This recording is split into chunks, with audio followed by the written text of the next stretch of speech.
The Central Ontario Standardbred Association is working with you to ensure a vibrant horse racing community. Shared stories call for a united voice. That's COSA, representing the interests of horse people racing at Ontario racetracks. So whether you're first, last, or somewhere in between, we've got your back. With insurance, benefits, free lifetime memberships, and more. COSA. Follow our stories on social and check out the process at cosaonline.com.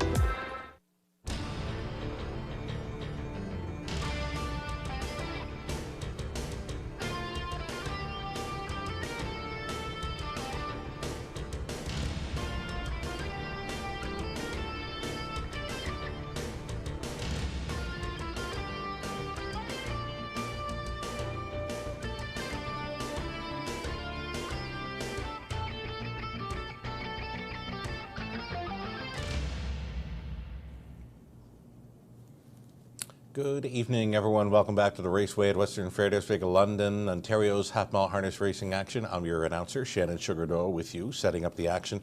I assume we're going to be with fast and dry racing conditions this evening for all 12 races, and I can tell you, all 12 racers featured on both HPI Bet and the TVG network south of the border. Anytime a TVG is on board for all of our racing action, we notice a spike in our wagering. You're going to be playing into some very nice pools here in London all night long.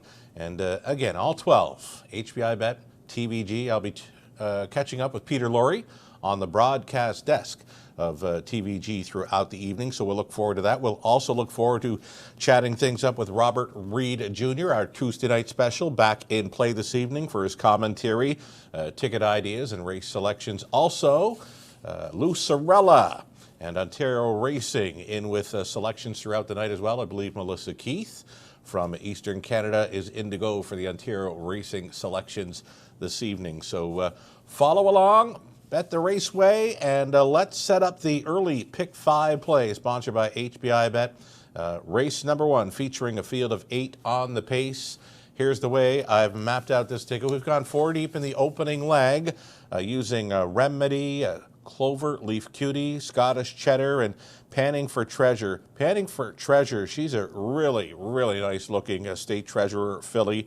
Went all the way there last time out. Garrett Rooney was on board for trainer Richard Carroll. Gets a great shot again and will be following up the speed of Remedy, who gets a bridle change to Blinkers in there, and Todd Arbor stays on that one.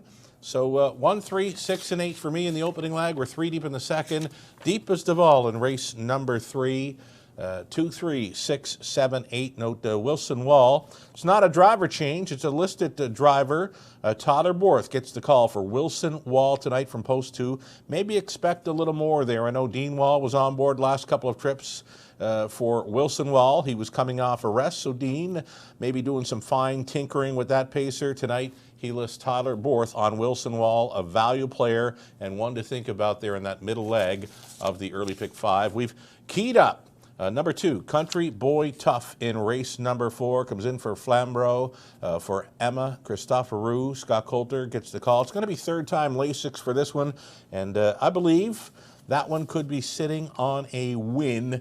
Just a one-time winner throughout the short career, but I think he can get the job done there in race number 4, as he appears to be facing much easier competition. The 5th race, number 2, Shadowtail, or the 5, Mr. Mock Jimmy. Those are the 2 I am backing. Again, a $10,000 guaranteed pool. Pick 5 starting things up. The early Pick 4, another one of those go-to wagers here, another one of those $7,500 guaranteed pools here in London, will begin in race number 3. We're using the same horses we've used throughout the early Pick 5.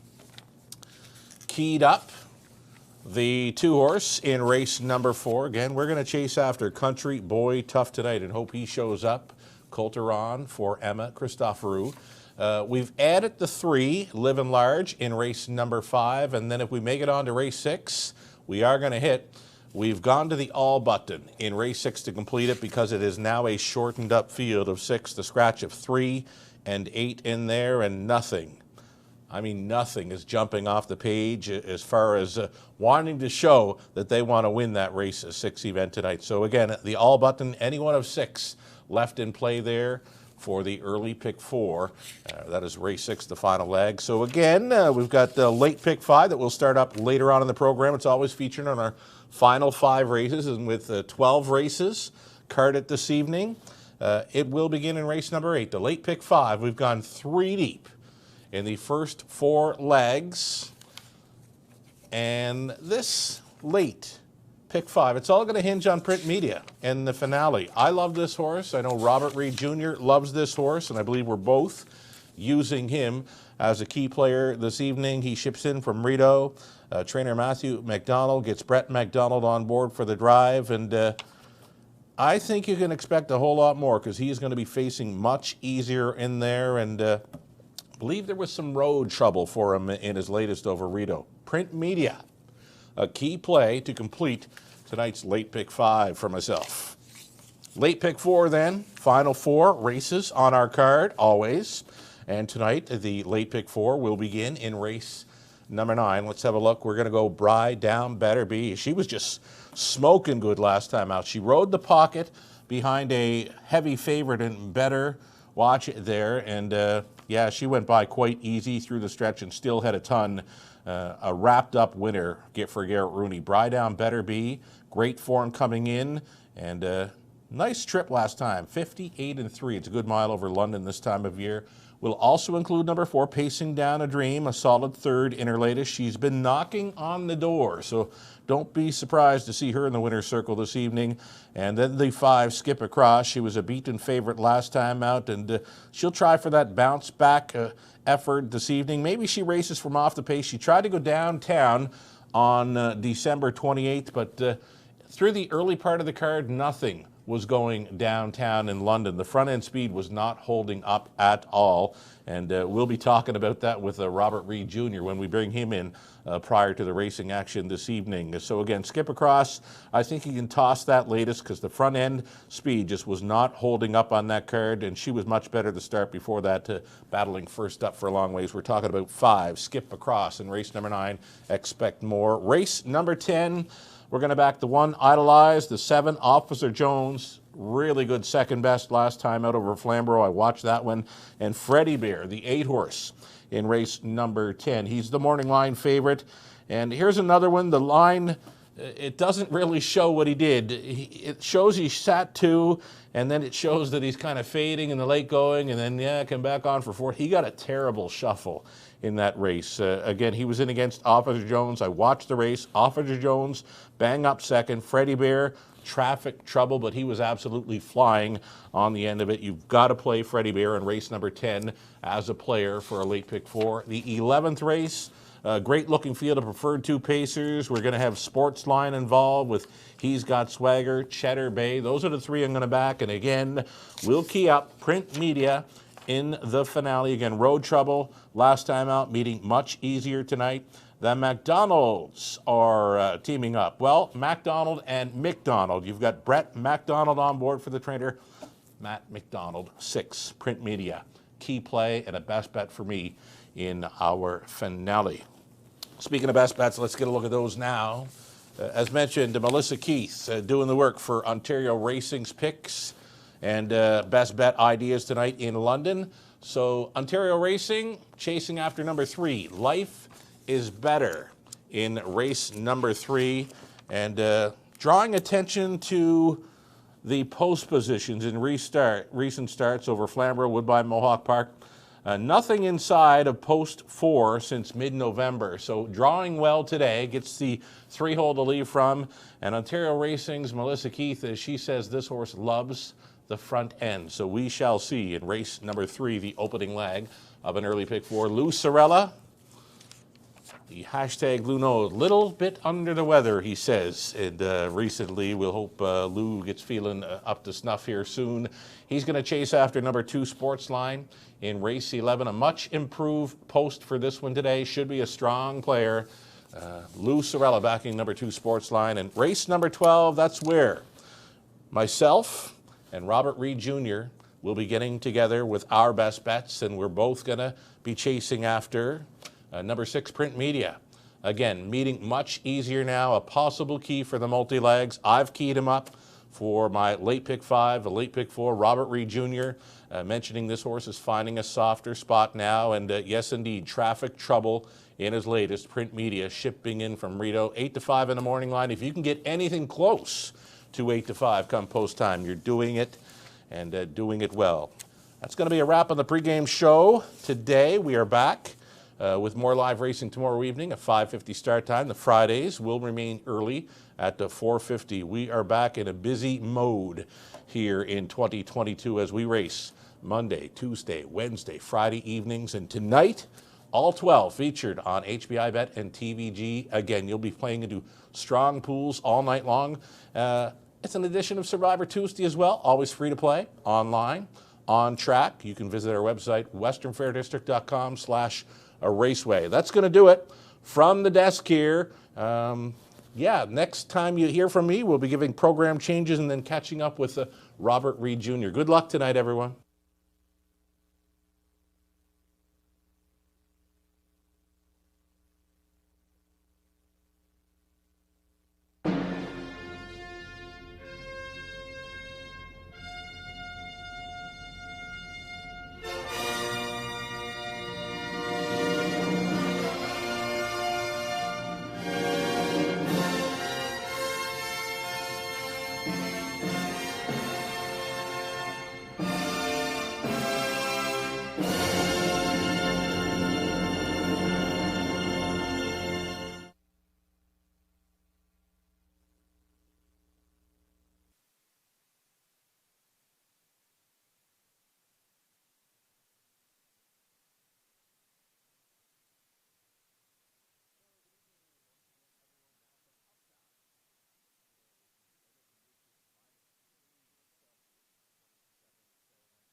Check one, check. There we go. Checks are okay. We're checking out okay, so says our broadcasting room. Welcome back to the Raceway. From up top, your announcer Shannon Sugardoe with you. -3 Celsius, 27 Fahrenheit. Not a whole lot of wind, not much at all, really. Fast and dry conditions throughout this 12 dash card with all the action carried on both the HBI Bet and the TVG network south of the border. It's going to be a large night as far as pools go here in London. Best of luck to all racing and playing this evening in London. So program changes for tonight's card in the opener. Number 1, Remedy. Put the blinkers on. And then an open bridle for 5, Stylish and Sporty. Race number 2. Second race, the 4, Bellows Dragon. No Murphy blind left side. They took it off. Third race, opening leg of tonight's early pick 4, a go-to wager. Starting up in the third, number 6, Amazon Dragon. Shorten up the hop bowls to 59 inches. Going to be steel to aluminum shoes up front. So host of changes there off the claim. Amazon Dragon. I like those changes, and I like off the claim as well. Put a big circle around number 6, Amazon Dragon, there in race number 3. Fourth race. Race 4 and 5 are clear tonight. No changes there. Race number 6, Group of Trotters in the 6th race. Number 2, Riddle Me Miss, a line from New Year's Eve here in London. Finished well back in 5th, time 2-4. Garrett Rooney drove. The 3, Mass Abracadabra, has scratched.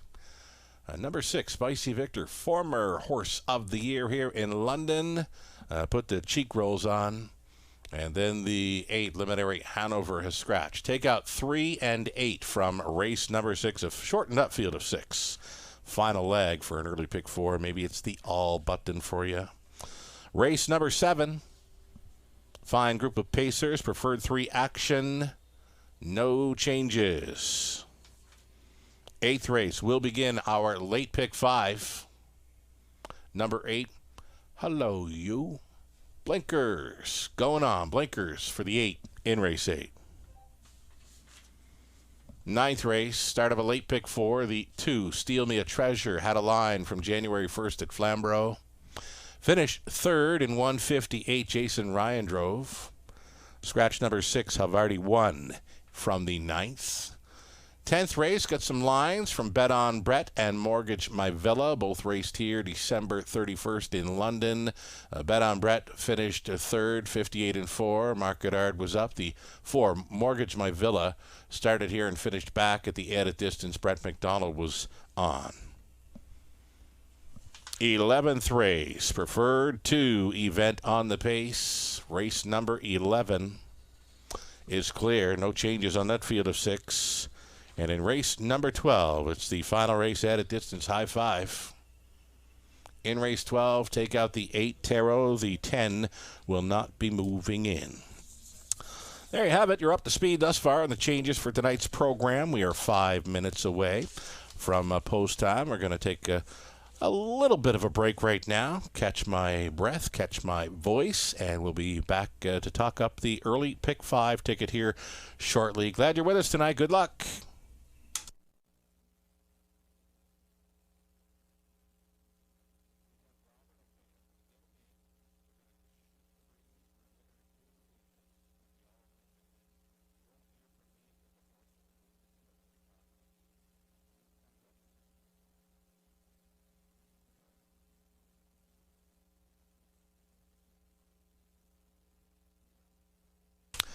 So, with it being Tuesday evening, it's time to bring in the Tuesday night special, being Robert Reed Jr. for his commentary, ticket ideas, and race selections. And normally, we get a bit of time before setting up the early pick 5 to more or less shoot the breeze, so to speak. Robert Reed Jr., glad you're with us again. And, yeah, how are things?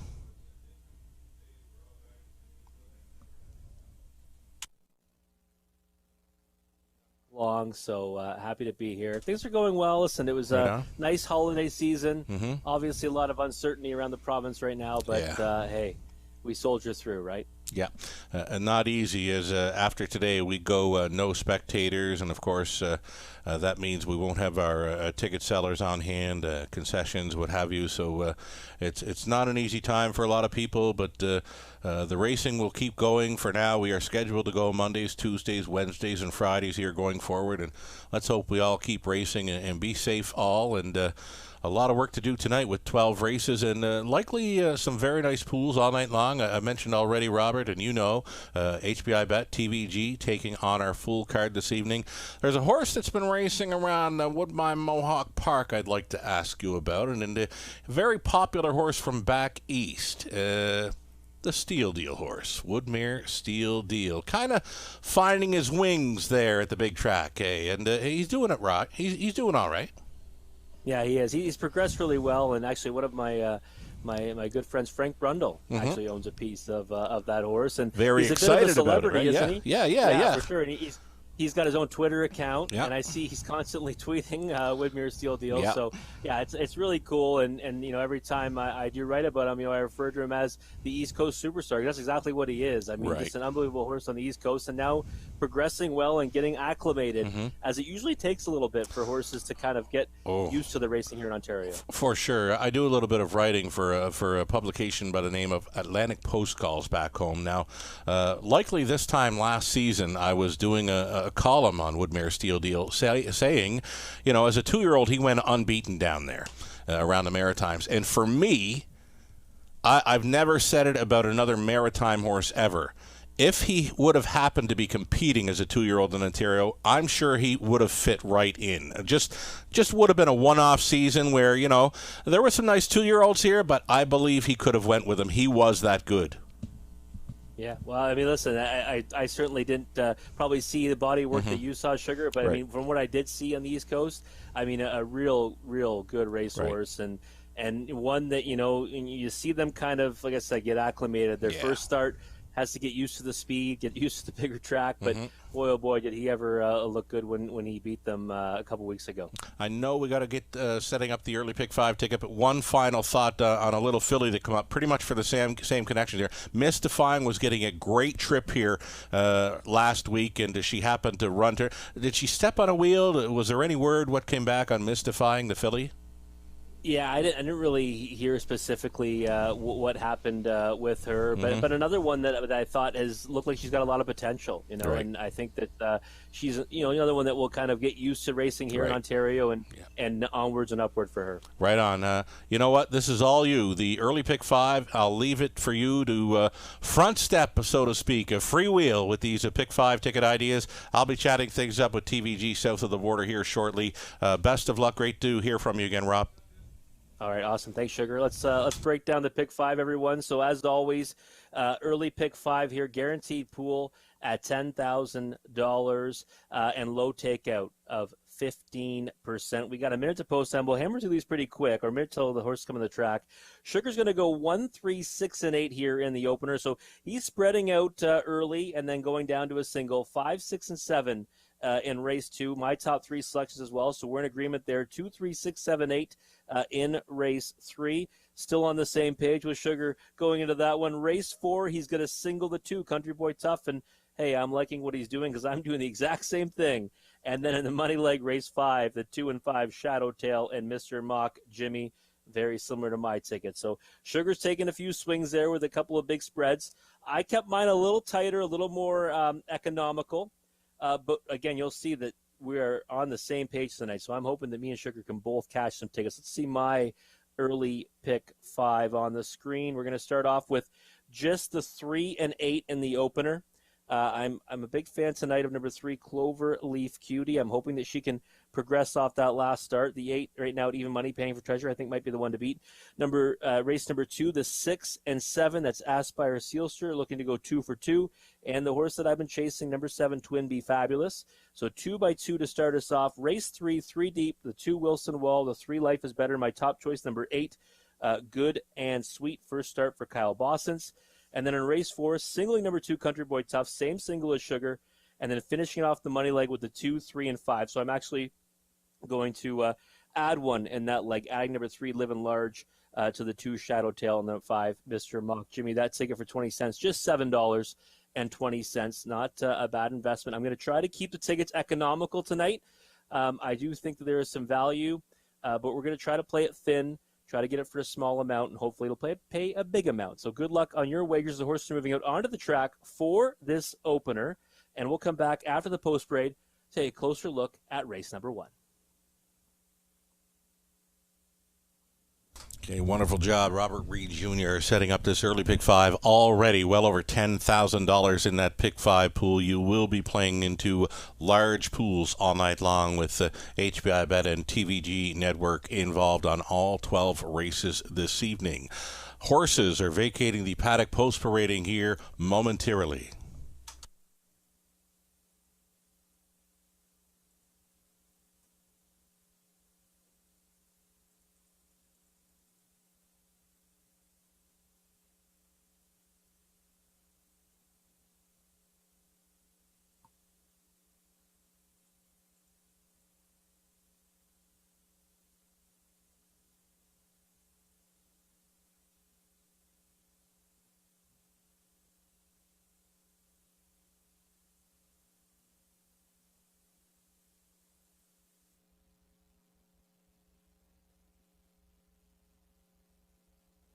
All right, the horses are out there and parading, led by number 1, Rebedy. Rebedy gets the blinkers tonight for owner, trainer, breeder William Ham. Totter Borth stays in the sulky. Totter coming off, I believe it was a driving triple. The good times continue to roll here for Totter Borth in London.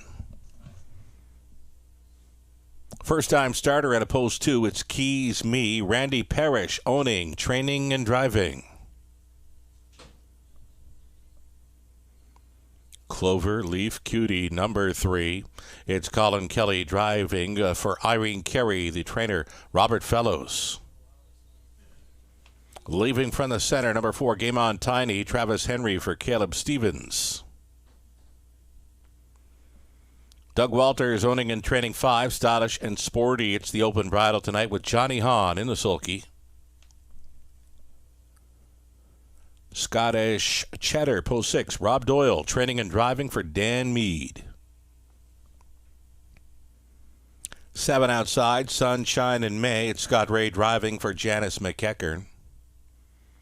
And the current favorite leaving from the trailing spot, it's 8, Panning for Treasure, trying to double up here for owner breeder Mark Cadman. Richard Carroll trains Garrett Rooney in the sulky. So again, we're going to leave it right here for Robert Reed Jr., his commentary to set up race number 1 of 12 tonight.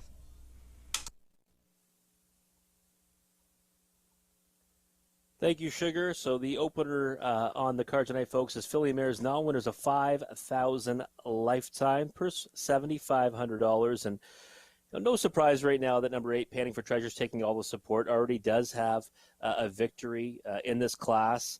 And really, when you look up and down the page, folks, the only one to have found the winner's circle. So again, not a bad angle, just to side with the one that's already won before in number 8, Panning for Treasure. Even money in the board right now. I did go in a different direction for my top pick. I went to number 3, Clover Leaf Cutie. And last time, Boxing Day, I thought this one, looked poised to make a big move, and at one point I thought she was going to win by open lengths, and she couldn't get to Canadian Shadow, who took a lot of support on that occasion, a lot more support than myself or Sugar was expecting, that's for sure. And this one looked like she was going to get by her, and then kind of drifted out and puts a few steps in. Probably needed the start, had not raced since July the 20th. Before that, had a decent qualifier under her belt, and now second start back off the layoff. I'm just thinking that maybe, in her first start now as a 3-year-old, she can go out there and get the job done. 4-1 on the board right now, to me, is an overlay. Number 3, Cloverleaf Cutie. I think she has a license to improve off her latest and doesn't really need to come forward too much in order to find the winner's circle against this group. I did go to number 8, Panning for Treasure, my second choice in the race. Again, no surprise that she is even money. She does have to leave from the trailing post tonight. Last time she had the starting spot, she got away 7th. Ended up finishing 4th. Now, granted, that was at 59-1. And then, of course, last time was a winner from post 2 at a much shorter price. But if you look at the difficult posts, her results have not been as good. She had 2 post 7s. The best she did was a second-place finish. She had this trailing post. She finished 4th. So maybe some reasons to play against this favorite tonight. Certainly not one that you would call immortal by any stretch of the imagination. So for me personally, I did side in a different direction on top.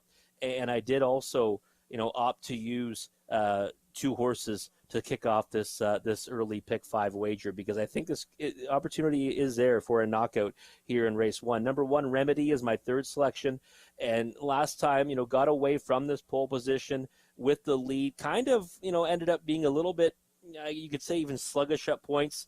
Faded to 3rd.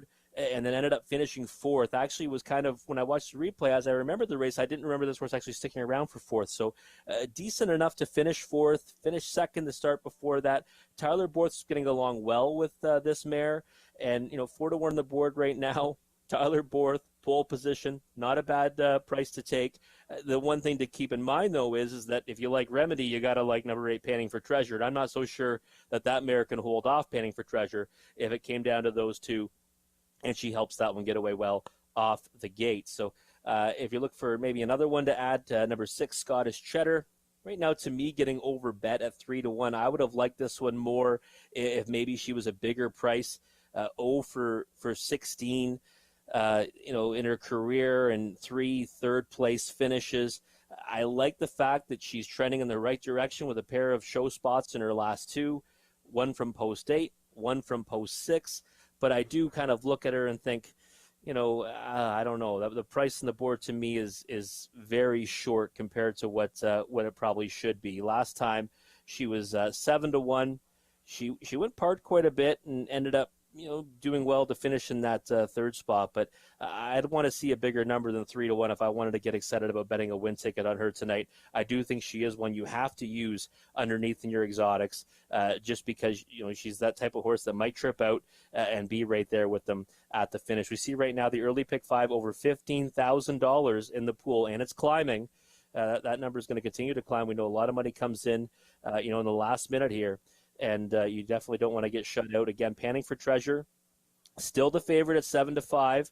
And again, one that we figured would get this kind of respect in here. Now 3-2. I'm going to stick with number 3, Cloverleaf Cutie, and just hope she takes a step forward last time. But you see right now she's getting hammered down from that juicy price early of 4-1 down to 2-1 now. That price has been cut in half. I think she might take a big step forward here tonight in her second start off the bench.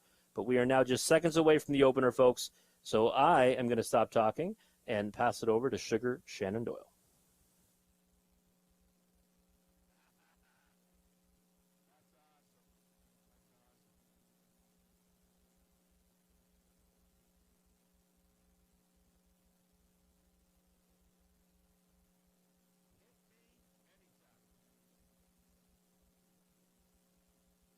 There we go. Horses and drivers moving in behind the gate. Race 1 of 11 in London. Race 1 of 12 in London. It's a large card tonight. It's going to be busy. All 12. HBI Bet, TVG Network. Just talking to Peter Lurie on the desk at TVG, setting up the action. Happy to have you all with us tonight. Here we go. Race 1 in London, and it starts right now. There, Rough Remedy, blinkers on.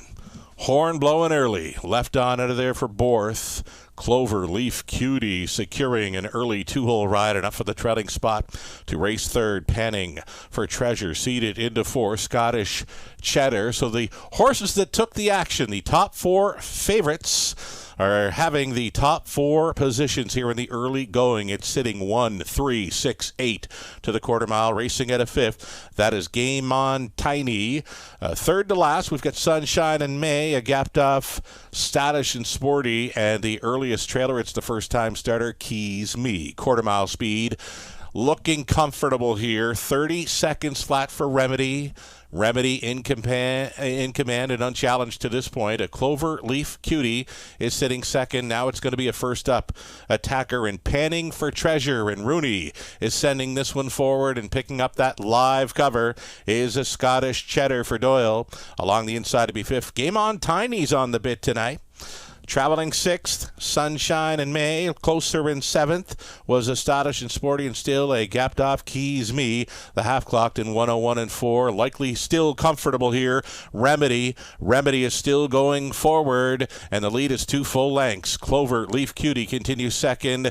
Grit grinding away here in third. Panning for Treasure now under mild urging, and still on that cover in 4. Scottish Cheddar. 5th and in for Game On Tiny. They got up by 3/4 in 1, 31 and 2. They did pick it up, 29 and 3 through the third. Remedy is still the one. Panning for Treasure still with the challenge. Locked in the box here, third. Cloverleaf Cutie, and now Scottish Cheddar. Angled 3 wide for the drive home. Little bumpy gated though, and rolled off stride for Doyle into the stretch. Remedy wanted every call. She's gotten every call thus far. Cloverleaf Cutie, a slight steering issue there. She won't make it up, but Remedy will. Remedy will win and break her maiden. Second best, Cloverleaf Cutie. Then came Panning for Treasure. Game On Tiny in to round out a superfecta.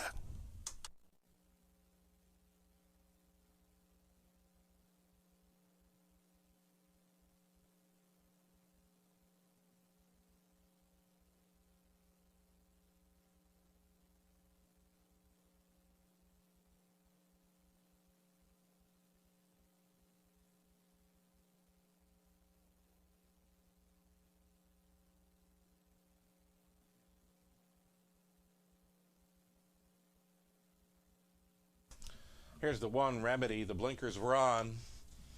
She got the marching orders tonight to go downtown in London, breaking her maiden here in 202 and 2. Second best was the 3, Cloverleaf Cutie. Look for a little more from that one next time out. appeared to be a bit of a staring issue getting out of the pocket there through the stretch. Number 8, Panting for Treasure, a solid third, and then long shot Game On Tiny with an improving fourth tonight. 1, 3, 8, and 4, top 4 unofficial, solid handle in the opener. 25,000 plus wagered into that early pick 5. $72,000 wagered on the opener. A solid start to a 12-dash card here in London. Back down in front, Todderborth picking up where he left off pretty much last night. As mentioned, he had the driving triple. He comes in with the hot hands, and he's right back to the winner's circle here in the opener with Remedy. She's a 4-year-old daughter, a sports writer, and of Speed McQueen by Ram Barron. Owned, trained, and bred by William Ham. Todderborth hangs a maiden mark of 202 and 2 on the mare. Congratulations.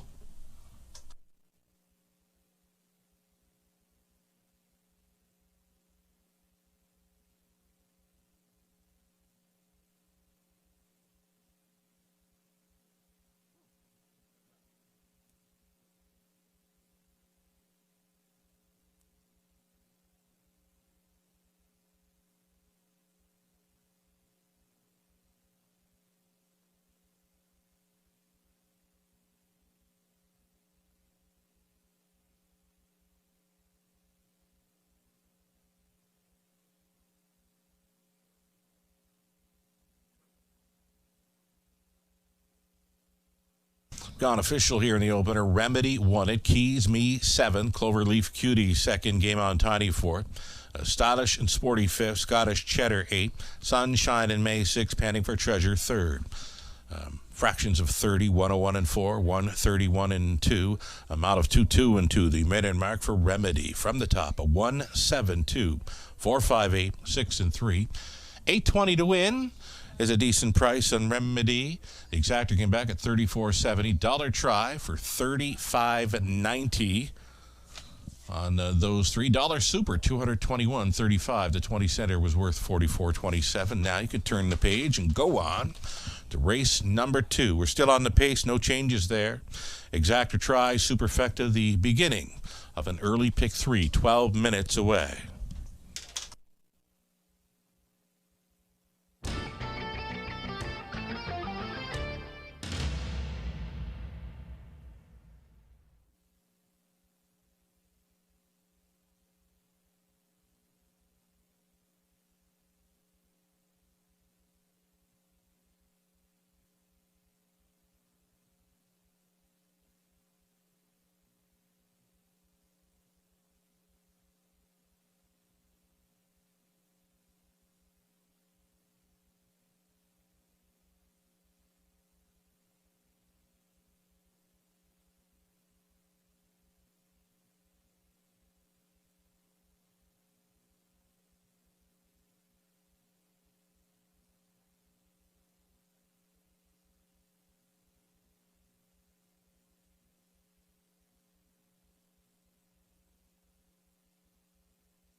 Here we go. Starters for race number 2 now entering the track for a post parade. Fillies and mares in the pace. Now winners 5,000 life. Let me turn that down. There we go.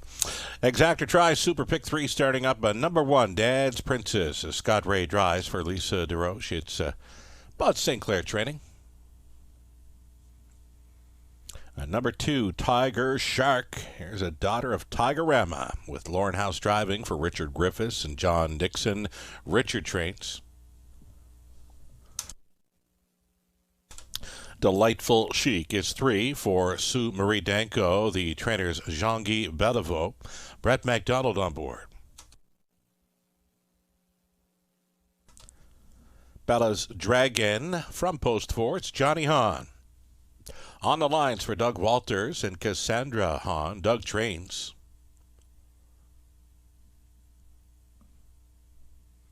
Here comes the 5, Say It All Sport. Travis Cullen, the owner-driver. This one conditioned by Jody Cullen. Number 6 is Aspire Sealster, an upset winner in the career debut. She's a daughter of State Treasure. She'll try to go 2 for 2 tonight for Larry Pollard, trainer Rod Duford, driver Garrett Rooney. 7, Twinbee Fabulous, Travis Henry for Francis Dubichel. Travis sharing ownership as well with Owen Standardbred, a 2021 group of Francis Trainings. Again, Travis Henry on the 7. And the trailing spot for 8, J.M. Speakeasy, Andy Moore on board for the owner, trainer Jamie Doig. That is your field of 8 on the pace. Exactor try, the Super, and the start of...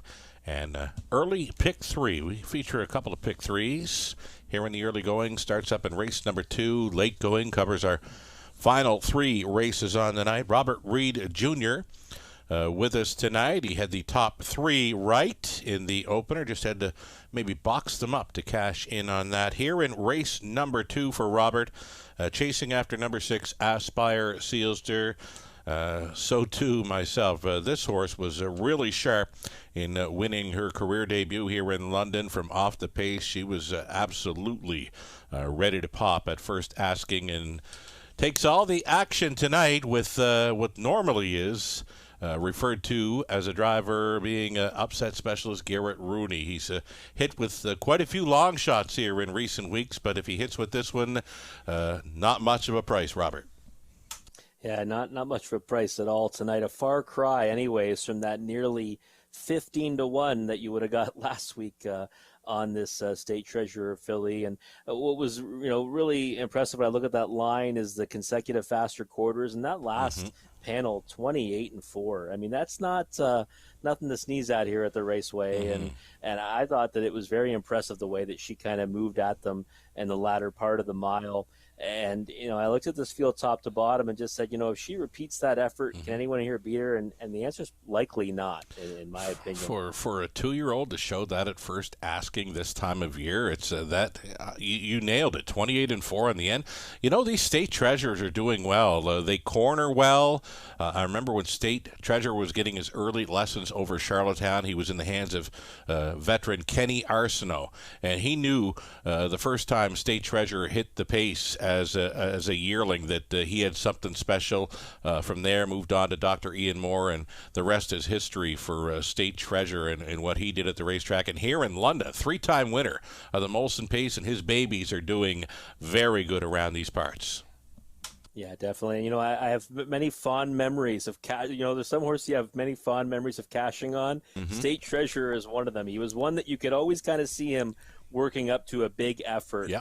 And I think that this daughter of his is a good one. The problem, Sugar, you alluded to it, 3 to 5, right? I mean, my dad, I just hear it ringing in my head. You missed the wedding, don't go to the funeral. Exactly. When they pay a big price and they're bet off the board next time, it rarely clicks, and we'll remember that going forward. And State Treasure, just speaking to him, one of his Molson Pace victories, likely the greatest half-mile invite recovery I ever seen.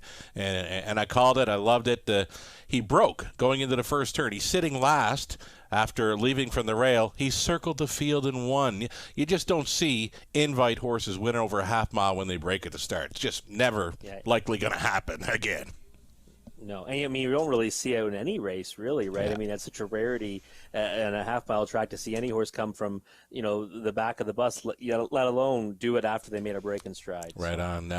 So we get talking about a few of the others here. Here's a look at 5. Say It All Sport, Travis Cullen on board. I think you get this been pegged maybe for 3rd in here. 7, Twin Fabulous. I know you like that filly from the outside, though she's likely to be coming from well off the pace. We could probably touch on both 7 and 5. 5 we're showing for now. And you know what? Just share what you got. All right. Thanks, Sugar. Well, the interesting thing with Say It All Sport, the 5, that you mentioned that one first, is that our man Chuck Cogburn, reminded us on Twitter, and I did put this into my handicapping tonight, that that one and the horse that won the first race was on the lead on a night when the speed wasn't so friendly. So they came out of the same race. Remedy just came back to win. And if you believe in key races, well, maybe that's one for you, because Say It All Sport finished 3rd last time in that race, and now comes back, beat Remedy last time, and now comes back here from post 5, and it's 5-1 on the board right now. So Say It All Sport, one that did make the lead by the top of the stretch. We saw a lot of horses tire in that position. Maybe that's the horse you want to land on here at 5-1. It was a very tiring track. I was mentioning to Peter Lorre at TVG starting things up tonight. This time last week, the first half dozen races, not a gate-to-wire winner to be found, and likely not a favorite either. Everything was coming from behind. It was just a tiring track. We've seen some really nice horses get beat on the front that night, and then things tightened up. The weather got cooler, and the track got much better, and what do you know? Front-end speed starts showing up. So when the track is fast here and the horses are racing on form, front-end is usually where you want to be if you've got the best. Oh, it is for sure, and that's where Say It All Sport looked like, she was in the right spot on the turn for home, but it ended up fading to 3rd, got beat 3/4 of a length. Yes. Couldn't Be Fabulous went past her, and of course, Pacing and Racing, my second choice. Of course, I used in the pick 5. Yeah. But of course, I didn't catch that pick 5 because it was a carryover. Yeah.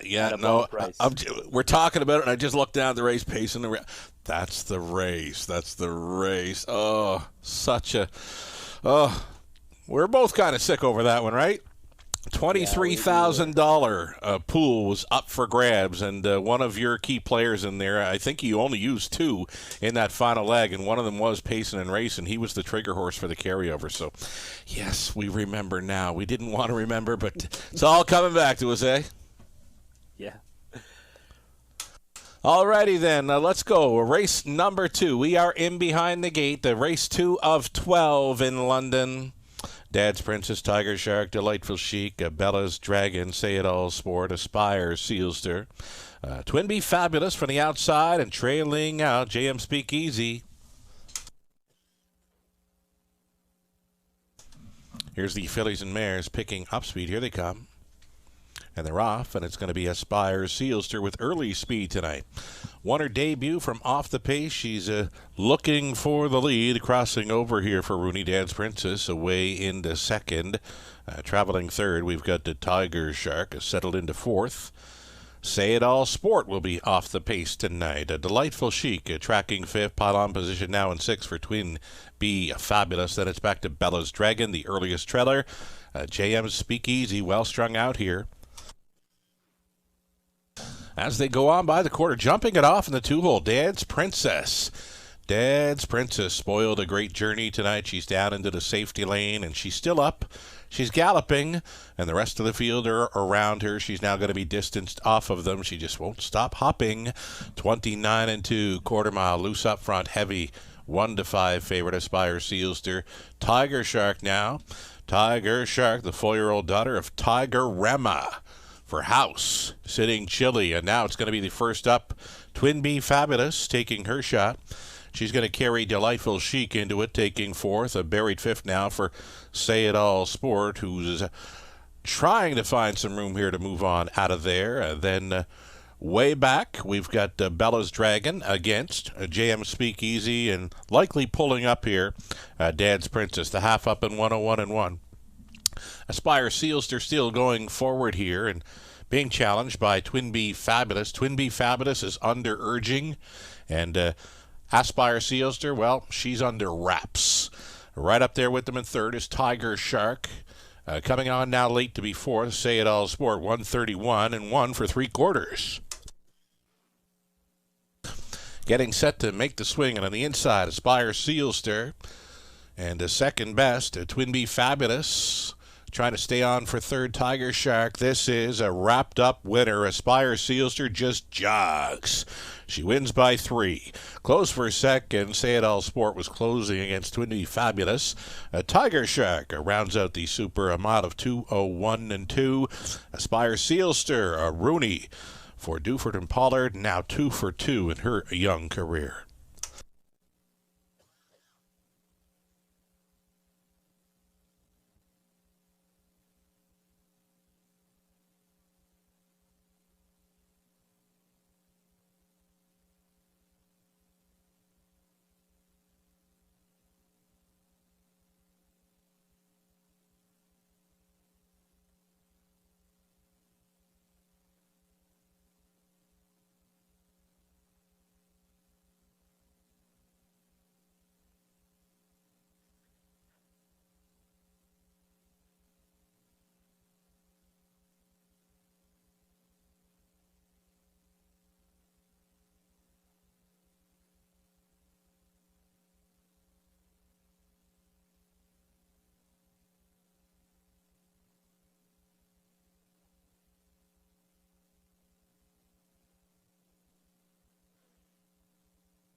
Back to victory lane, number 6, Aspire Sealster. Now a 3-year-old filly by State Treasurer. Out of Aqua Rose by the Ponderosa, bred by Sealster Farms of Lucan. Larry Pollard owning. Rod Duford trains. Garrett Rooney's on for the fillies. Second career victory in as many starts tonight. It's a very, very easy win. More like a training mile for her to win in 2-1 and 2 tonight. Aspire Sealster at 1-5 did not disappoint. Congratulations.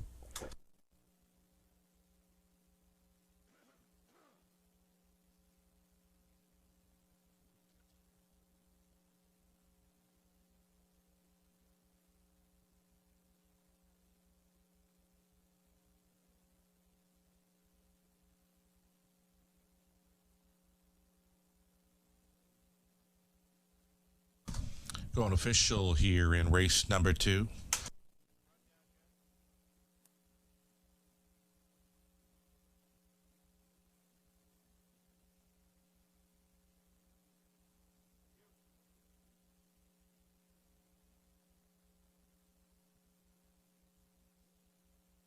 Alrighty, again, race 2 is official. The 1, Dad's Princess, did not finish. Pulled up. The 2, Tiger Shark, was 4. The Lightful Chic, 5th. Bella's Dragon, 6. Say It All Sport, 3rd. Aspire Sealster was a winner. Twinbee Fabulous, 2nd best. JM Speakeasy was 7th. 29 and 2, 101 and 1, 131 and 1. The mile was 2, 1 and 2 for Aspire Sealster. So the total opposite from last Tuesday here in London, where the front end speed was just, well, you just didn't want to be there. We've had 2 gate to wire winners thus far tonight from 2 races. So that's how it's likely going to go down. The track is fast and dry, and the front-end speed is holding up very, very well. $270 to win for Aspire Sealster, the exactor at $11.70 try. $14.70 the super for $1, $72.65, and the early double came back at $13.60. That's all right. Third race is next. We're about 9 minutes away from an early pick 4 exactor try superfecta.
Aspire Sealster, nice victory in race 2. Last time, off the pace.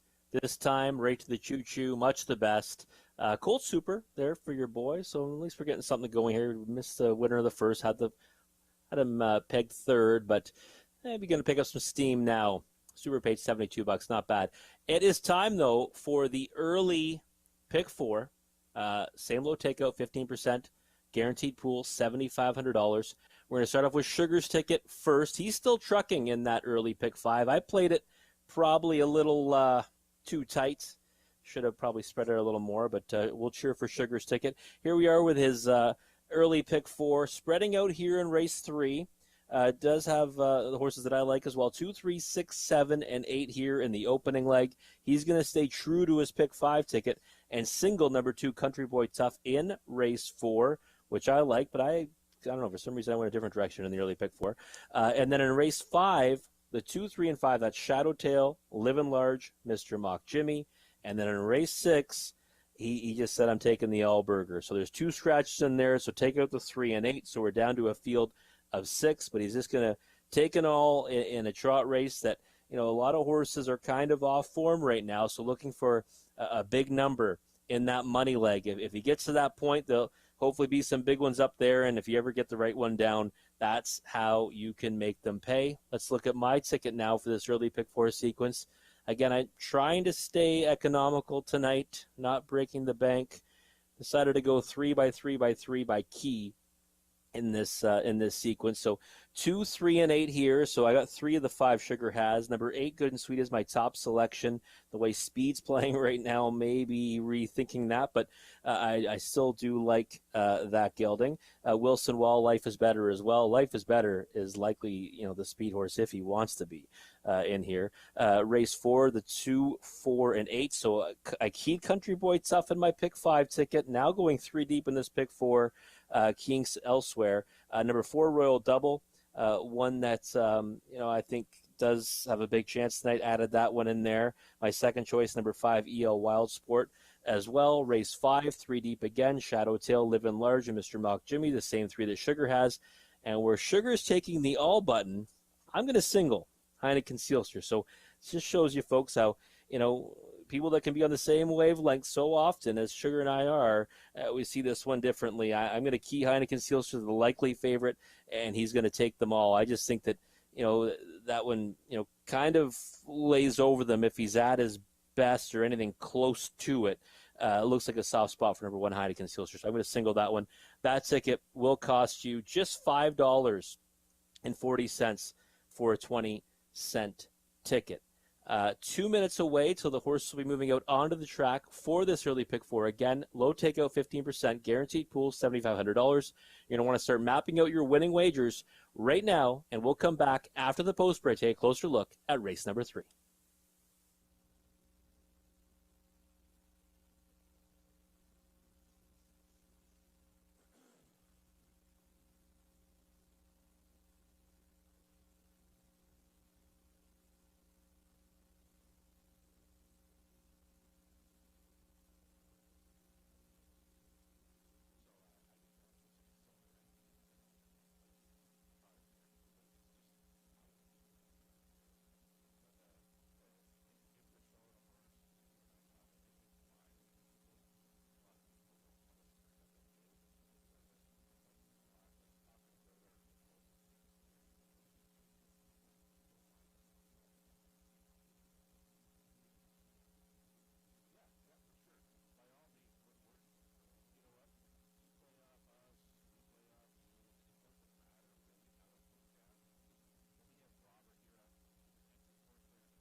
Alrighty, so Melissa Keith with the Ontario Racing selections tonight, and she's got a best bet here in race number 3, a current fave actually in number 3. Life is Better. Melissa noting that this horse is drawing well. You look through the program lines, and it's all 5s and 7s and 8s. So much improved post. And Melissa notes this horse loves the front end. I don't see it in the program lines. You wouldn't either because of the poor post. So we might see it here tonight. Paul McKenzie on board 3. Life is Better. A best bet selection for Ontario Racing's Melissa Keith.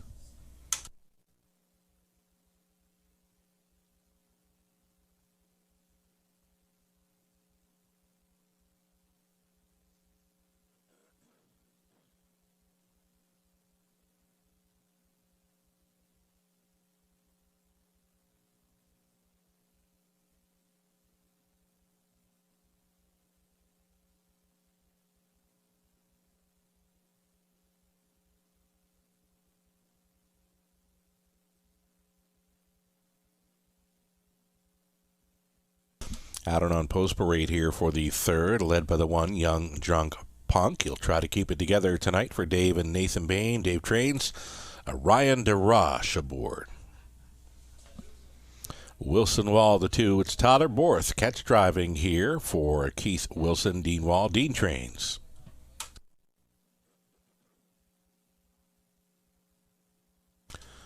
Number 3, Life is Better. Paul McKenzie on for Ken Matheson along with Henry Manakowitz. It's Ken doing the training.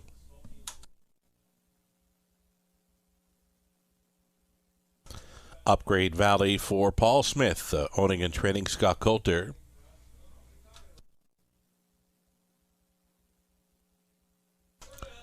Then the 5, Barely a Secret, Travis Henry for Joyce MP. The trainer is Ryan Stewart. Off the claim, number 6, Amazon Dragon. It's Jason Ryan on board for Megan Card and Brad Litchie. John Kennedy now trains. Outside chance for 7, go 9-0 for Phil Price Jr. The trainer's market art. Austin Sorey with us tonight. And from the training spot, number 8 is Good and Sweet, owned by Steve Colvin, now trained by Kyle Bossens with Colin Kelly to do the driving. Those are your starters for race number 3. Exacta Tri Superfecta, the start of an early pick 4 here. And now stepping out, it's going to be the 8, a Good and Sweet. Now in the barn of Kyle Bossens, Colin Kelly on board. And that has always been a strong combination here. And this is a top selection for our Tuesday night special, Robert Reed Jr. Let's talk this horse up.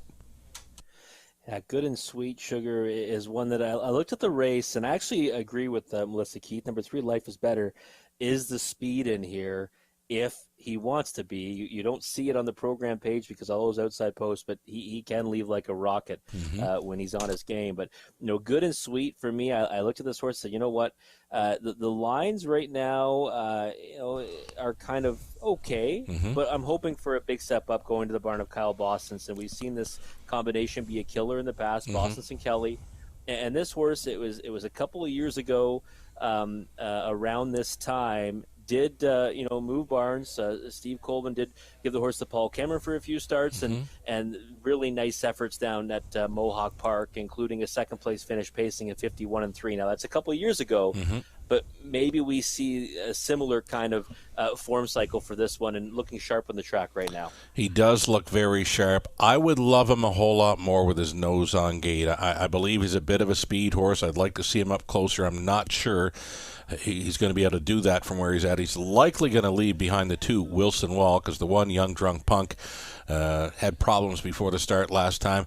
Let's talk up Wilson Wall now. I watched him score down. Tyler had him rolling pretty good. I like the way Dean Wall has brought him back. Dino was on board for his first couple of starts, maybe tinkering with the gear as he returned to the races here after missing months of action. So a couple of starts, couple of tighteners, and putting Tyler Borth on tonight. This horse is going to be in play. Yeah, definitely. And, growing up at Greenwood Raceway, I always mention it, right? All my dad's buddies at the track every night. Hey, third start back off a layoff. It's time, right? Yeah. And that's what Wilson Wall is right now. And even more so, I like it more so when you see a trainer like Dean Wall in the bike for the first two and now handing the lines over to one of the top drivers here, hottest driver at the racetrack, Tyler Borth. I mean, we know right away, number one, they mean business tonight. They've got post 2. This horse does have some early foot off the gate, especially getting an inside spot to use it from. And I think 6-1 right now is a big price. I actually went Good and Sweet onto Wilson Wall as my top 2, and I was kind of torn of which one I put on top. And right now, I think either one of them at that price, you kind of can't go wrong. We're at about a minute to post. Here's the thing about the one Young Drunk Pump. He had problems behind the gate last time out. They're not going to rush him up to the wings. They're not going to rush him on out of there. So I think that's Wilson Wall. You might as well say he's got the rail here. Yeah, I would think so. And I mean, you look at you look down the page there and see some of that speed from more outside posts at Sarnia and Grand River from post 5. I think that if we just see this one just step off the gate a little bit, maybe he lands a 2-hole to Life is Better. And I mean, that might be a good spot to be because we haven't seen Life is Better actually on top and close out a mile in some time. So it might be a garden spot. And again, Wilson Wall 5-1. I get the respect for Life is Better. I do, because this is a real, you would say a soft spot for him from an inside post. But, I mean, it's not like he hasn't been facing pretty easy competition. It's just that he's had difficult posts to work from. So tonight's the night that I think it's going to be gas pedal down and hope for the best. But I'd rather side with a bigger price right now with Wilson Wall or Good and Sweet. You know what? It's a pretty nice price, too, on number 6, Amazon Dragon. You notice the hobble shortened up, a shoeing change as well. Those are key changes for me this time of year. Off the claim, Jason Ryan's been doing some pretty good things here, and Amazon Dragon offering a nice price right now at 5-1. This could be like an easy 2, 3, 6, 8 superfecta box all day. Yeah, it could be. And, a lot of people on Twitter mentioning that Amazon Dragon has had a lot of success for John Kennedy in the past. So, you look at this one, you see the tinkering as well, and you say, okay, well, you know what? This horse is going to definitely be a big factor here. Another one that's sitting at 5-1. So, if you ever get the right combination of those horses on the top end of that, it's going to pay well, especially if Life is Better isn't the one that wins the race. Hey, Robert, nice ice cold super in race number 2. I struggled through that call, too. I needed a throat drop before that race. I've nursed my throat prior to race number 3. Hope to get through this. All right, you always get through it, Sugar. Here we go then. A Young Drunk Punk, a Wilson Wall, Life is Better, Upgrade Valley, Barely a Secret, Amazon Dragon. Go 9-0 for 7 across and trailing up. Good and Sweet. Who do you like? There was 16th out. Here they come. It's going to be a gaffed off beginning for the one Young Drunk Punk, and here they come. They're off. Wilson Wall out sharply. Life is Better next door, way up on the outside. Go 9-0 going forward here, and plugged in from the back tier spot was Good and Sweet. So Wilson Wall getting the marching orders for Borth tonight, and at a juicy 7-1. Loose up front by 3. Wilson Wall, second best. Life is Better for the trip. Away in third, Good and Sweet. Go 9-0. Found Pot-ons in fourth, fifth best away. We've got Barely a Secret. Barely a Secret checked up big time there. Quarter mile was quick, 28 seconds flat. Wilson Wall tugging hard on Borth. Second best, Life is Better, Good and Sweet. Thinking about it third, off the back end now. Amazon Dragon's getting underway. 3 deep, actually, out of the backfield as Young Drunk Punk is an absolute handful. Actually, that was the 5, Barely a Secret, who's been a handful since the quarter mile. So here we go to the halftime, and they are hooking up. Wilson Wall and Good and Sweet. Good and Sweet and Wilson Wall. Watching the battle develop from third, Life is Better. Barely a Secret has come on for fourth, fifth best and in for Upgrade Valley. Wide through that second turn was Amazon Dragon, and it appears to have affected his progress here. He is next to last. Ahead of him was Go 9-0 and trailing Young Drunk Punk. A 59-2 halftime. Wilson Wall still going forward here, good and sweet. Up and at him on the outside. It's Life is Better. They're in third, switching outside and fourth. Upgrade Valley at 50-1 wants to throw his name into the hat, and is still with them in fifth. Barely a Secret. So we've got some faves and we've got some extreme long shots in play. Many chances here as they make the swing. Good and sweet. Got the White Blaze in front. Wilson Wall fights on, knifing through. Life is Better. Upgrade Valley. Life is Better. It is. Life is Better in Mackenzie. Good and sweet second. Upgrade Valley third. Wilson Wall fourth. 158-3.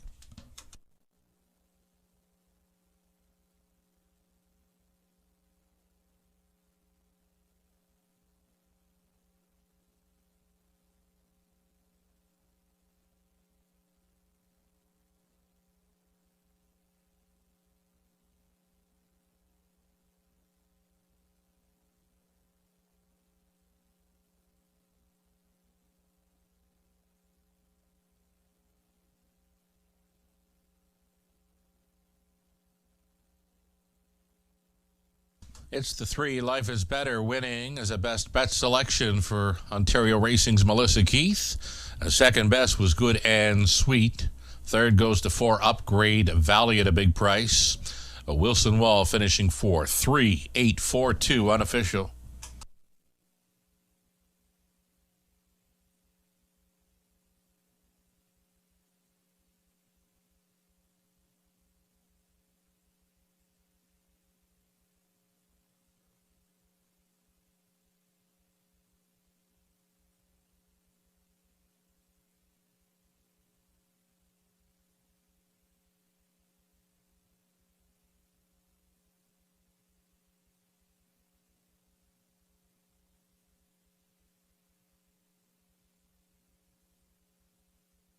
Odds-on favorite, Life is Better, coming back.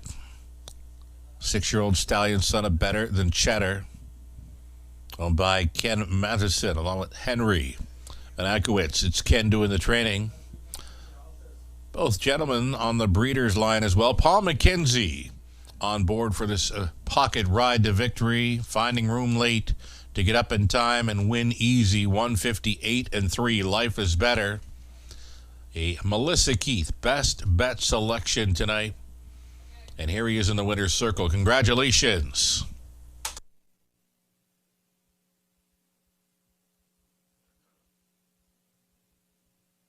Life is Better, $370. Exactor, $22.40. Dollar Try, $113.70. The Super for $1, $409.10. 20 center came back at 81.82. That's all right. Young Drunk Punk was 7th. Wilson Wall 4th. Life is Better won it.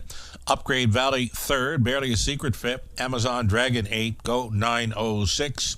Good and Sweet was second best. 28. 59-2. 128. Mile of 158-3. Life is Better. You know it. From the top, a 7-4-1-3-5-8-6-2. Fourth up and coming. No changes. 7 starters all on gate for this Exactor Try Super in 9 minutes.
On Post Parade, starters here for race number 4. Group of Pacers for an Exacta Tri Super number 1. Rising Dragon. Tyler Bohr stays on for Bernie Desmond. Number 2, Country Boy Tough, Scott Coulter for High Stakes Inc. and Emma Christoforou along with Kevin Falconer. Emma trains. Then we're going to have Braden Rebelling driving 3, Midnight Prayer for owner-trainer Kyle Rebelling.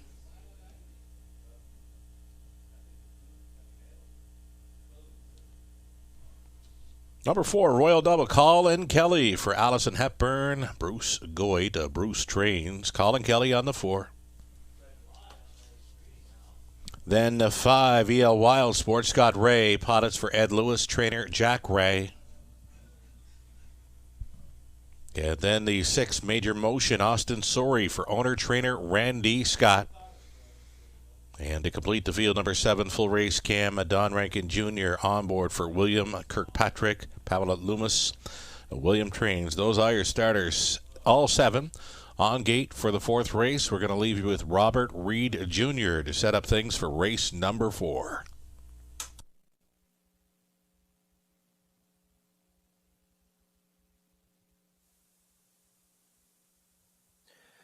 Thank you, Sugar. Race number 4, we've got Horse and Geldings.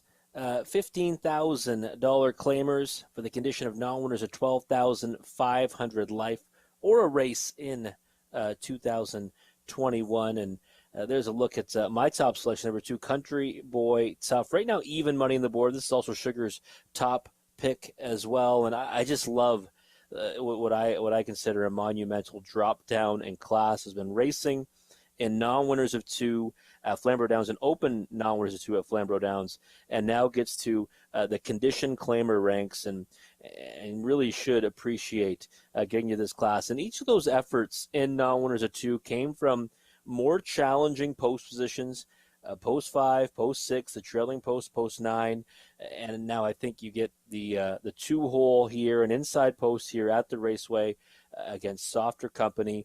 I just really like this horse's chances. Think that he looks sharp on the track tonight as well.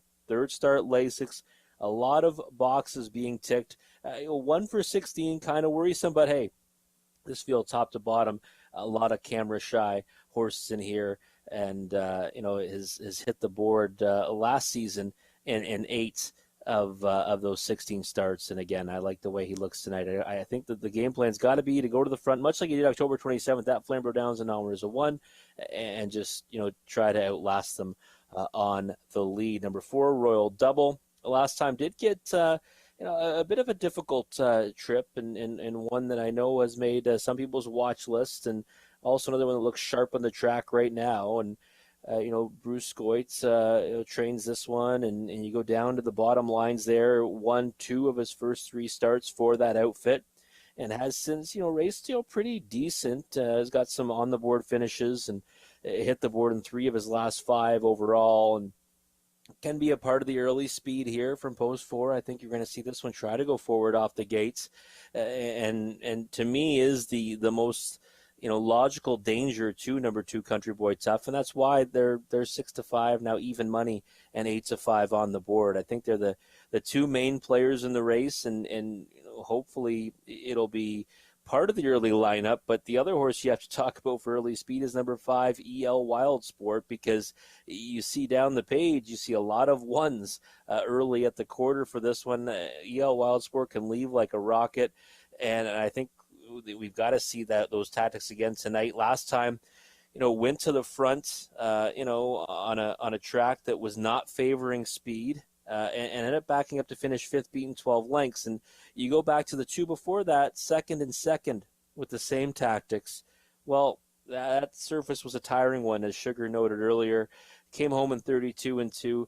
Might not tire as much tonight, the way the track's been playing here, and speeds carried much better here this evening. So, if Scott Ray can put this one, on the lead or near it, might stick around much longer. 5-1 on the board. I expected him to take more support than that 8-1 morning line, just because last time I don't think it was a fair assessment of number 5 EL Wild Sport on that tiring surface on December 28th here at the Raceway. Number 1, Rising Dragon, pole position. Second time Tyler Borthon the bike. Last time had post 4, got away 5th. Rising Dragon's one that picks up a lot of shares. You know, you look at his lines overall. You don't see many wins over the course of his career, but you see a lot of shares in recent performances. He picks up a check often. He hits the bottom end of the trifecta and the super often. Now he's got the pole position to work from. So at 8-1, I think he's one you have to use in the bottom end of the exotics. So I think he's a win candidate? Probably not. But I do think he's one you have to consider somewhere, in your exotic wagers. But Country Boy Tough continues to take that support at even money. I think he's going to be difficult to beat, especially if he can, scramble out to the lead or sit the 2-hole early.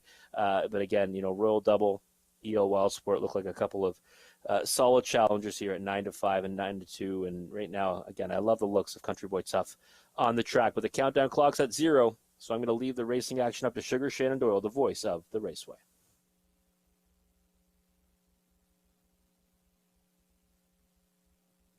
Here we go, Gates moving for this evening's 4th race. Even money on number 2, Country Boy Tough.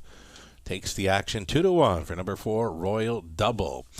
They're an 1/8 of a mile from the start. 7 noses, Alongi.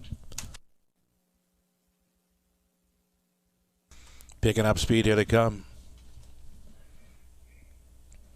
They're rough towards the inside. Country Boy Tough looking for the lead. Rising Dragon along the inside. Royal Double left on out of there. And protecting pylon position, the early going 3rd, Midnight Prayer. That's got Royal Double ducking and tucking now into 4th.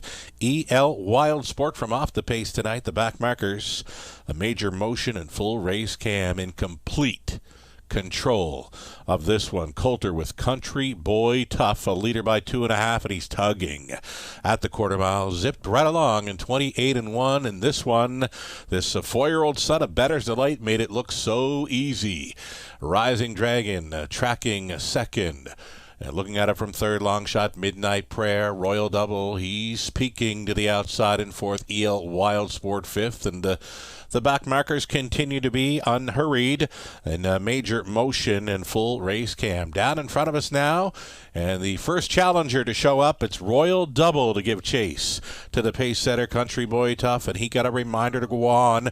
Royal Double stumbled, and we've got a couple down. The drivers are quickly on their feet. A couple of horses are down. It appears we're going to shut this one down, folks. Our racing officials have shut this one down.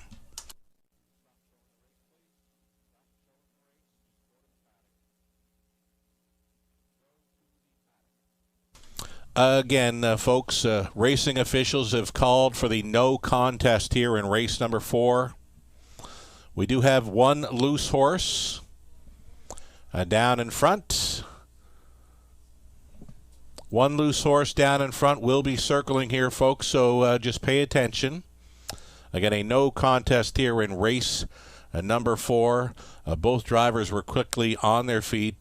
Colin Kelly appears to be just a little ouchy. Scott Ray is going to relax a bit here on track. Again, we've called for a no contest here in race number 4 as Royal Double stumbled just following the half-mile marker.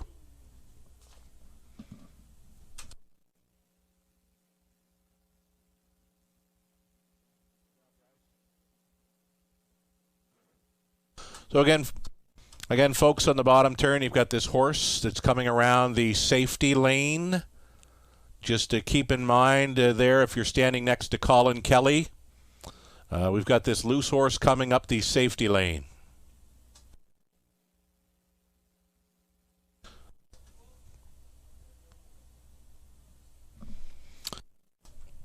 And fans along the fence, we ask you to back up, please.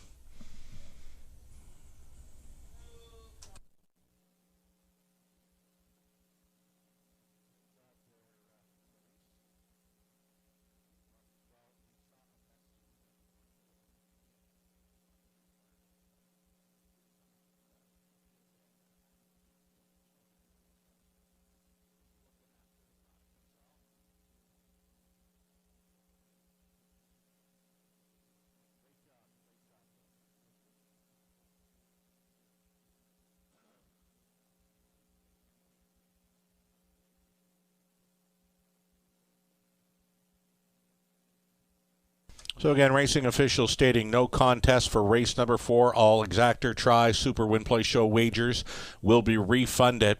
And if you played the multi-leg wagers, be it the pick 5, pick 4, pick 3, it's going to be the all button for race number 4 in the no contest.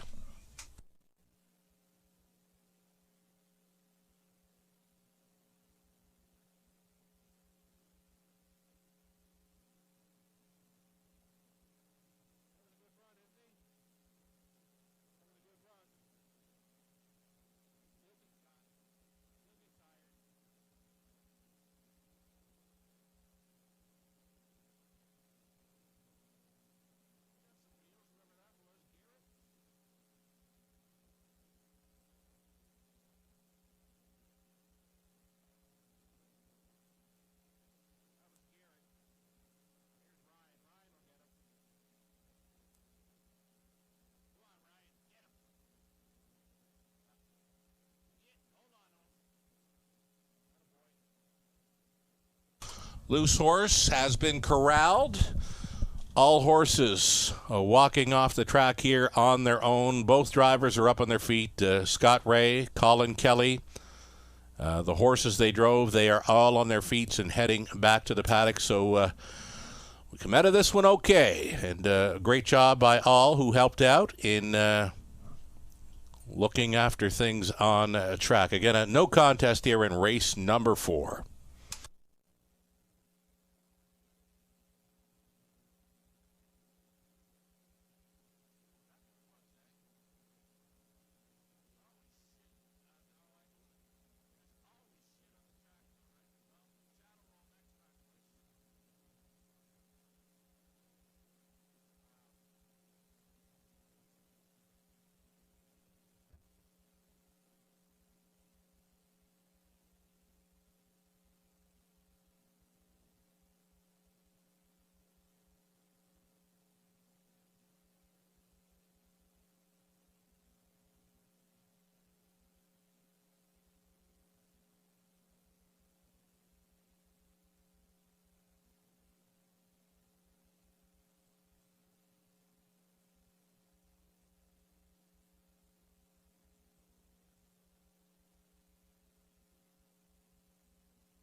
So again, a no contest to report it there in race number 4, Royal Double. Hopped over debris and stumbled. EL Wild Sport could not avoid. Horses and drivers were up and back to the paddock of following. The 4th race, no contest. And again, if you wagered on Exactor Try, Superfecta, Win Play Show wagers, those were refunded. If you wagered on Pick 5, Pick 3, and Pick 4 multi-legs tonight, race 4 would be deemed an all button. The all button for the multi-leg wagers for race number 4.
So again, there will, I assume, be a payout for the early pick 3 on to race number 4 if you were live going in.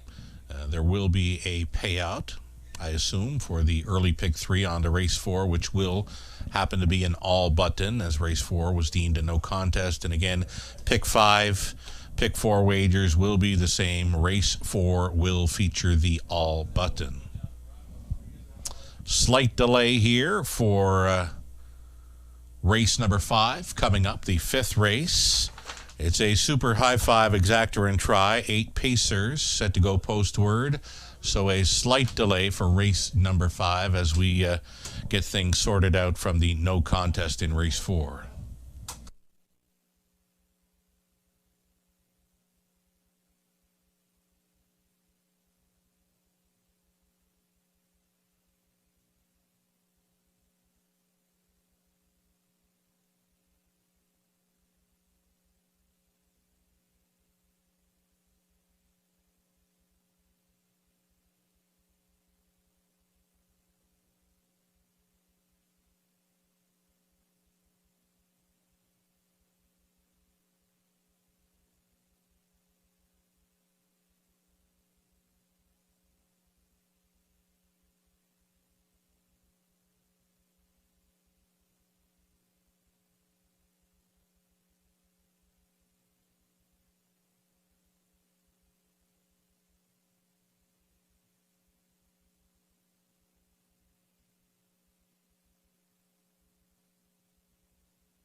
So right now, following the no contest in race number 4, we are under a tote delay, getting things sorted out as far as pools and payouts there.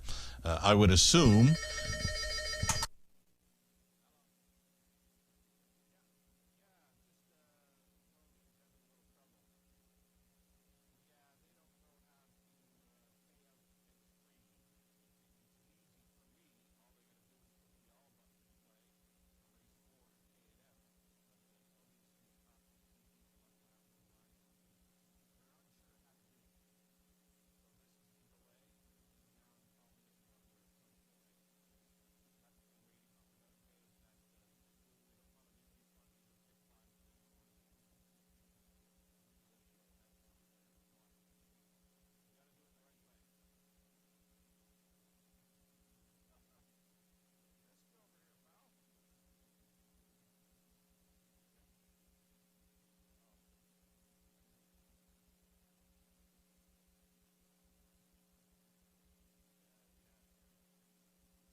So again, we are under a current tote delay. A tote delay as we get things sorted out from the no contest. I would assume there would be a pick 3 payout onto an all button for race number 4. And again, if you're holding down some pick 5 and pick 4 plays that are still live and in play, I would think you would be getting the all button for race number 4. Again, we're waiting for tote to get things straightened out here so we can move on to race number 5. Stand by.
Alrighty, ladies and gentlemen, they did make race 4 official as far as payout for the early pick 3, and of course, very chalky. You go back to race number 2, Aspire Sealsder was a winner at, I believe, 1-5, and then you had Life is Better at 4-5, and then you've got the All Button in play. So there you will see a very short payout of 72 cents on a 20-cent wager for that pick 3. Again, the All Button went in play for the no contest in race number 4, and again, the pick 3 payout on to race number 4 with the All Button figuring for the no contest. Then you get the chalk in the first couple of legs, and it returns 72 cents on a 20-cent wager. Now that that's official, we can look forward to post-parading the horses for race number 5 and getting things back underway here in London. We appreciate your patience and apologize for any inconvenience. When a no contest happens at a racetrack, we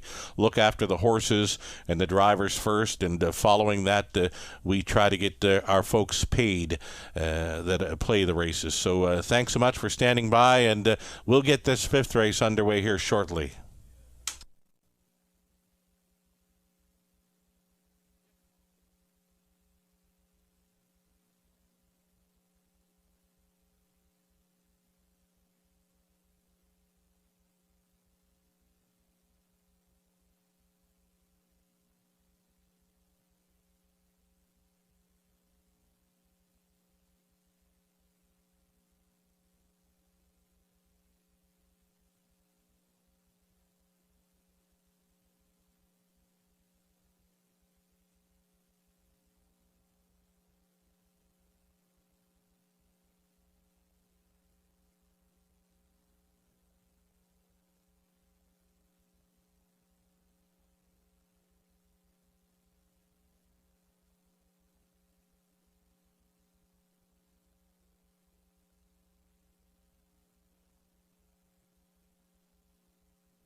So again, we're awaiting the post parade now of race number 5. We appreciate the patience of all. So here we go, back on track.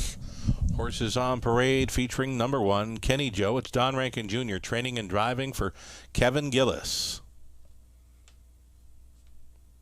Number 2, Shadow Tail, Mark St. Louis Jr. for Blue Shoe Investments, trainer Tyler Nostad. Living Large, 3, Garrett Rooney for George Robinson. Better's Victory, number 4, Natasha Day for Bert, Betty, and Jason Sherman. Jason trains. Number 5, Mr. Mock Jimmy. I believe he's going to get a good shot here tonight for Brett McDonald, owner Sally Charlton, trainer Lindsay Kerr. Dave Carson owning, Vicky Gregg training, number 6, Carson's Shadow, Jason Ryan. 7 outside, Millennium Sealster. Scott Ray listed here for owner trainer Emma Christoforou. Can't keep a good fella down. Scott Ray in the sulky here for number 7, Millennium Sealster. Number 8, the Lone Ranger, Jay Harrison for Don and Heather McGregor, Peter Core conditions. So again, after the no contest in race number 4, we did have a couple go down following the half-mile Royal Double and EL Wild Sport. It appears all horses are okay. All drivers, being Colin Kelly and Scott Ray, were EMS checked and cleared. And here we see Scott Ray right back and into it for race number 5 aboard number 7, Millennium Sealster. Number 2, Shadow Tail, we're looking at right now, takes the early action here in race number 5. Robert Reed Jr. With us. And you know what? Nobody likes to see a no contest, and I think it worked out as best it could, Robert. The race was called off shortly after the accident occurred, and it's going to happen now and then, just like auto racing, running, and hockey. Accidents happen. Yeah, definitely. You know, it's a part of the sport, and I think it really comes down to how we handle them, right? You know, and I think that was the right call there, to call the race at that point. And you always want to err on the side of caution. The safety of our human and equine athletes are at the forefront of everyone's minds. You know, the wagering is nice and payouts are nice, and Country Boy Tough looked pretty good. Yeah. At the end of the day, he was swelled up pretty good. Yeah. Oh yeah, he was. But at the end of the day, Sugar, you and I both know that you know there's much more important things out there, and happy to see it called off early. Yeah, and we knew it was taking some time to get that pay up out and to move on to race number 5. But as I mentioned on Twitter, you know what? When a wreck happens, a no contest, the horses and drivers absolutely come first. Wagering is second best to that always. And you know what? A bit of a delay, but if that's all we got to worry about tonight, then so be it. Race number 5, here we are, and we're going to talk up horses again. You like the 2, Shadow Tail, and you also like 3, Living Large. Yeah, and by the way, just before we move on to that, great job, Sugar, by you. You know, kind of directing everyone and letting everyone know what's going on, and that's a big part of it too, right? Appreciate it. Yeah. Sometimes people don't realize there's a loose horse coming. So awesome job, and thanks for doing it. Yeah, no problem. I was taught very early on in my career, don't get too excited if a wreck happens to occur. You're going to see it, but maintain control. So I think we got through it okay. Let's talk horses again. Yeah. Yeah, absolutely. Yeah, Shadow Tail for me, I looked at this race top to bottom and said, you know what, if he can repeat that effort from December the 23rd, I think he's in a good spot in here. He had post 5 on that occasion. Now he gets post 2. That's a big mile. The track was off by 2 seconds on that occasion. He went 58-3. Might look a little slower than some other ones in here, but again, there was a pretty big variant on that occasion. And obviously, Shadow Tail's been getting along well with Mark St. Louis Jr., and I think we're going to see much of the same this time around. I do think that overall, this field has more depth to it, but I think a repeat of that performance makes him very difficult to beat. I like him. I like the front end speed factor because there does not appear to be a whole lot of early speed from the rest in here, including our second, well, my top choice, your second choice, I believe, number 5, Mr. Mock Jimmy. He's okay in here. We know he can rough it on the outside. He's got no gate speed, so he's not going to be close to Shadow Tail in the early going. He's going to have to come from likely 5th or 6th at best. Yeah, and that win 3 back was a very impressive one, and I mean he's one that can rough it like you mentioned, and I think he's going to have to come from off the pace in here, but not not nearly as tough as what he's been facing in his last 2 at the preferred 3 level, and I do think he's got a big chance. I'm actually shocked that he's 9-2 right now. That price is a little bit mind-boggling for me. By far the best price on the board, the best value for number 5, Mr. Mock Jimmy. Number 3, Living Large. Solid winner here when he had that rail advantage, but I've seen him leave from other spots in the gate. He just doesn't have pop off the wings. I just don't see him sitting top 2 or 3 in this one, and for me, I've got him rated a little bit lower, 3rd or 4th maybe. Yeah, I've got him in the 3rd spot, and he's one of those horses that, maybe from post 3 it's okay, but when he does try to leave from other spots, he gets himself in trouble. Right. Might happen tonight, actually, with as much speed he has to his inside. Wonderful. Robert Reed Jr., always with us for our Tuesday night commentary. He's the Tuesday night special, and he does it well. Here we go. In behind the gate, Kenny Joe, Shadow Tail, Living Large, Better's Victory, Mr. Mock Jimmy, Carson Shadow, Millennium Sealster, the Lone Ranger back tearing it, 1/8 of a mile from the start. Picking up speed. Here they come. They're rough. Better's Victory in the center. Shadow Tail towards the inside. And leaving on out of there, Carson Shadow's going to find a spot up close. Kenny Joe away in 4th. So Mark St. Louis Jr. taking control early and will get plenty of front end respect here with the front stepping Shadow Tail released as a 6-5 favorite here. Pocketing up was a Better's Victory at 9-1. Carson Shadow, double digits, peaks to the outside. So I just mentioned Shadow Tail will get front end respect. It ain't going to happen here in the early going. Carson Shadow decides to pull from 3rd, now is 2nd, now battles on here. 29 seconds flat the quarter-mile speed. Shadow Tail will not get left alone in here. He's being pressed in a big way by Carson Shadow, right up there with them in 3rd. Better's Victory, a gapped out 4 for Kenny Joe. Living Large has got to be loving this. Is following up some quick speed here. So, too, Mr. Mock Jimmy. He's getting underway. He's got to love that half of 57 seconds flat, though he is 10 lengths off the lead. Then along the inside, next to last, the Lone Ranger, the trailer in the pink blinkers. Millennium Sealster wheeling by the 5/8. Shadow Tail being absolutely harassed by Carson Shadow. Racing at a 3rd, a Better's Victory. Kenny Joe got angled to the outside and 4th. Living Large is out there in the 5th. Still tracking wide 6th, Mr. Mock Jimmy. They're going to bunch up now into this final turn because they hit 3/4. Hit me. 1:26. Shadow Tail all in. Carson Shadow, Kenny Joe, Living Large, Mr. Mock Jimmy. Better's Victory still in play. I said they were going to bunch up, and they're going to come from everywhere as they make the swing. Show them if you got them time on top. This is Shadow Tail still coming. Carson Shadow, he won't go away. Carson Shadow, late pace, Living Large.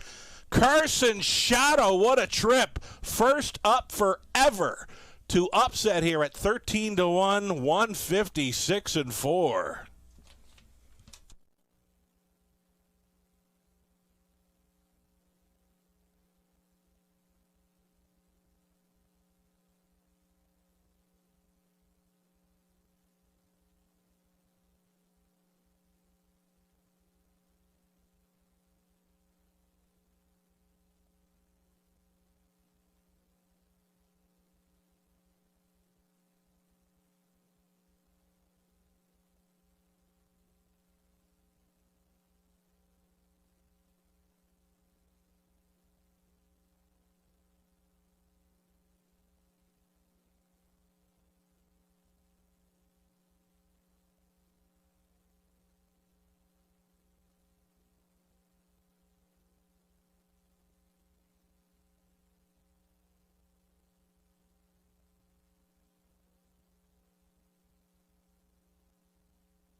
So number 6, Carson Shadow, absolutely huge tonight. Went first up from the quarter mile on.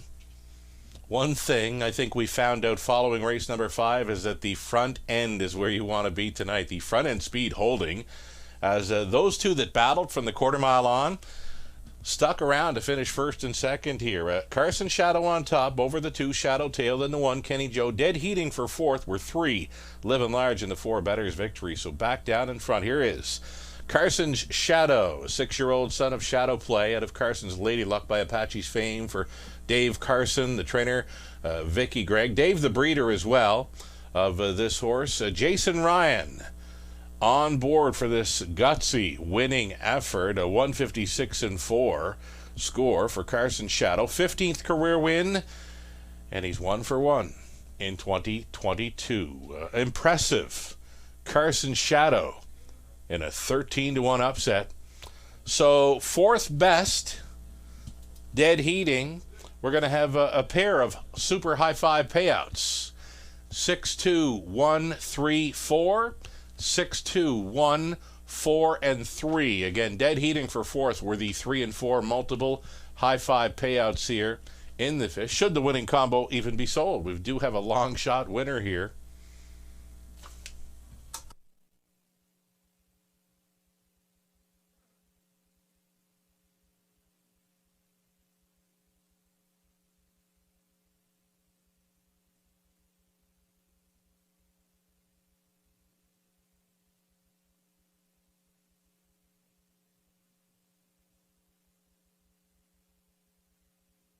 Going official here, $28.80 on that win ticket for long shot Carson Shadow. Exactor $99.50. Dollar try $338.10.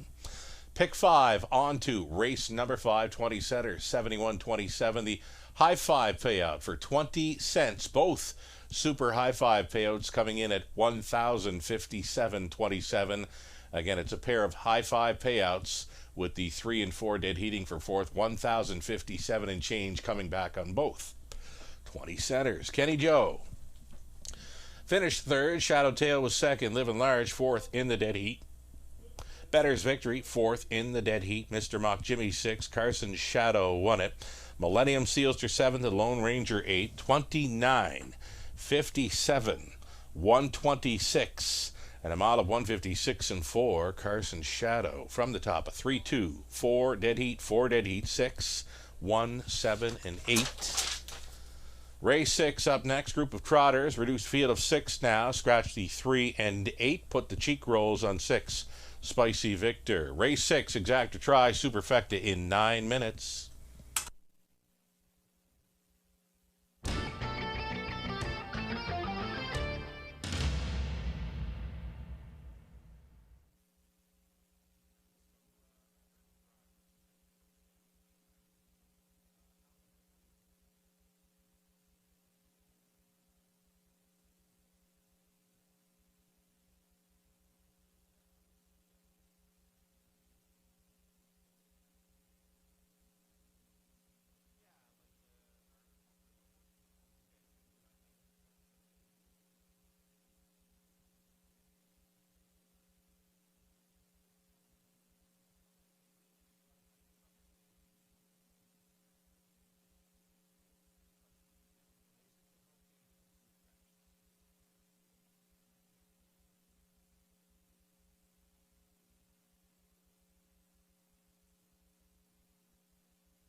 Here we go with some trotters now for race number 6, changing things up. Group of trotters, reduced field of 6 here with the scratches of 3 and 8. Number 1, Heineken Sealster, Brett McDonald for Glenn Lindsay. Don Lindsay trains.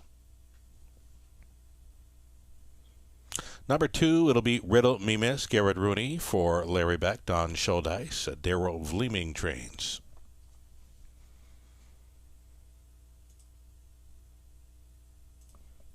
3 is out. The 4 is Eyes of Justice. Colin Kelly for Doug Hastings. The trainer Michael Carther.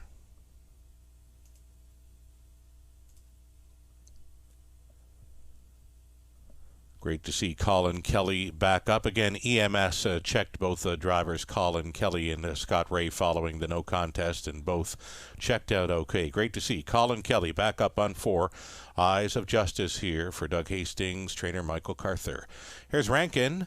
Don Rankin Jr. owning, training, driving. Number 5, Fortune Tellers K, sharing ownership with Ralph McKinley and Mike Leeming. Spicy Victor putting the cheek rolls on tonight from pole 6, Ryan DeRoche for Ernest Party.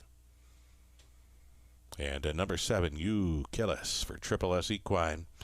Trainers Mitch Tierney, the driver Jason Ryan. The 8 was a scratch, so here we go. It's a reduced field of 6 on the trot, the exactor try, and a superfecta as we go moments away, and as we bring in Robert Reed Jr. Oliver Heineken Sealster, Robert is, and just a quick note to those that have been tuned in and watching. I always get questions, how are the horses, how are the drivers following any kind of mishap here. So the latest update, EMS checked the drivers, they're okay. Horses are fine as well. Royal Double suffered a few scrapes. That's the word from the paddock, Robert Reed Jr. All right. Well, it is great to see Colin Kelly back on his drives as well. And Scott Ray, I mean, listen, harness drivers are a tough breed, and I don't know how they do it, but hey, that's why they pay them the big bucks to be out there and risking their lives really, on a nightly basis. It's a sport that can be unforgiving at times, right? So, right. But in this race here, Sugar, Heineken Sealster for me, I hate being on the favorite again here, and it didn't work out last race with Carson Shadow getting the job done. I'm going absolutely monstrous. Where did that come from, right? I thought this is suicide for Jay moving like this on Mark St. Louis, but I said following the race, if there's one thing we know, that the front end speed is really, really good tonight. Yeah, it's absolutely insane. They both kept going. I was surprised Shadowtail stuck around too, and hey, credit to both those horses. But I think you're right. The front end speed is carrying tonight, and and here Heineken Sealster. I thought this horse would get bet down to odds on right now 3 to 5. I just look at this horse and say, wow, he's the class of this group. And you look up and down his page, and where do you really see him facing a group of horses this soft? You don't really see it. You even go down to that bottom page. Here at the bottom of the page here at the Raceway, when he crushed by more than 2 lengths and did so easy, then moved up in class at Flamborough Downs and won again on the front end from post 6. So I looked at this race and said he's a single and not one you want to bet to win because he'd be odds on. I understand it. I know he's heads above with back class and all, but just those last quarters and he's completely off form. I know he went up to Woodbine, Mohawk Park for the pop-up series. I know he's been in tough, but I just can't get behind him. But number 4, Eyes of Justice, Colin Kelly on board. Now, this is one that hasn't raced in about a month, and that's why I was thinking the all button was looking real good. When I see a short field scratched down to a field of 6, and it's the final leg of a pick 4, it's most likely always going to be the all button. For me, there was just nothing jumping off the page. I'm sorry, but there just wasn't jumping off the page for me.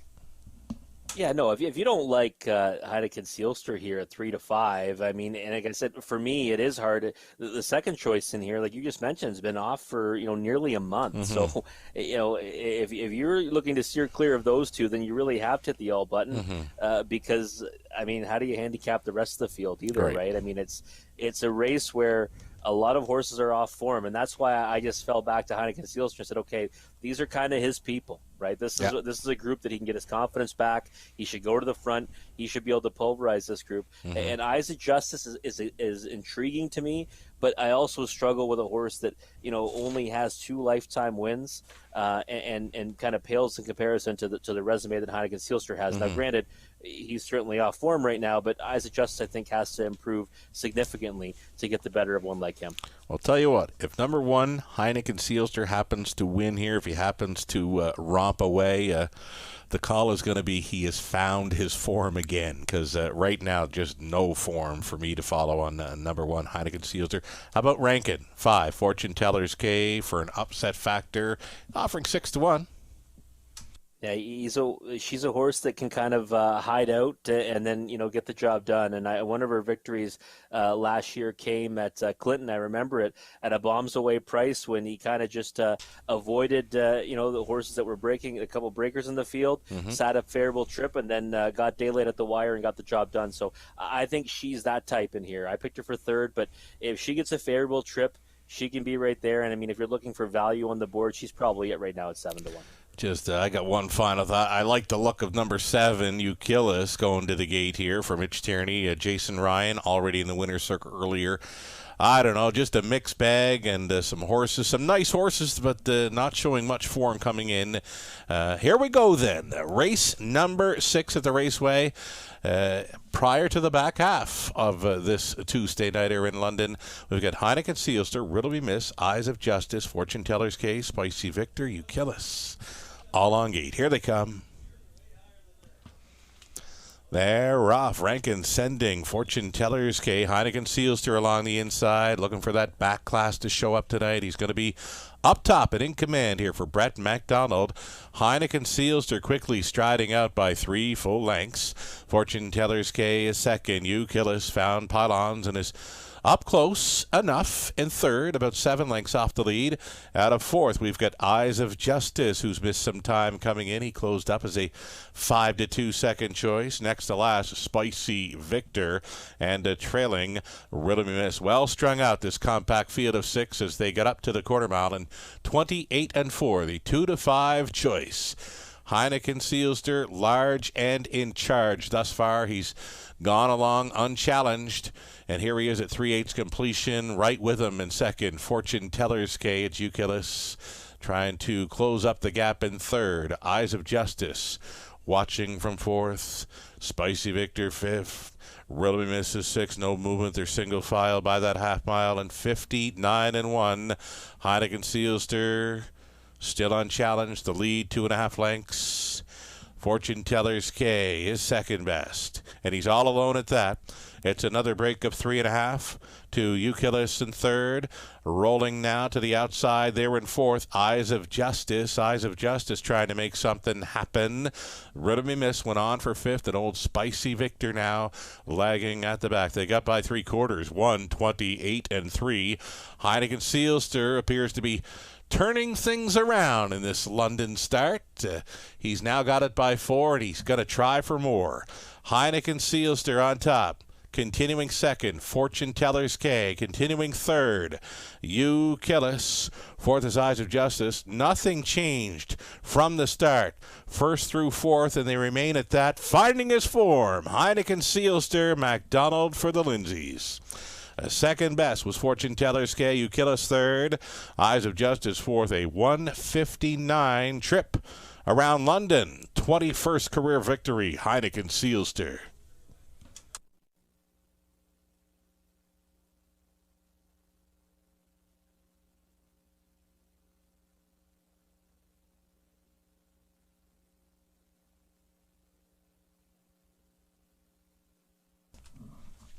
Unofficial winner number 1, Heineken Seelster.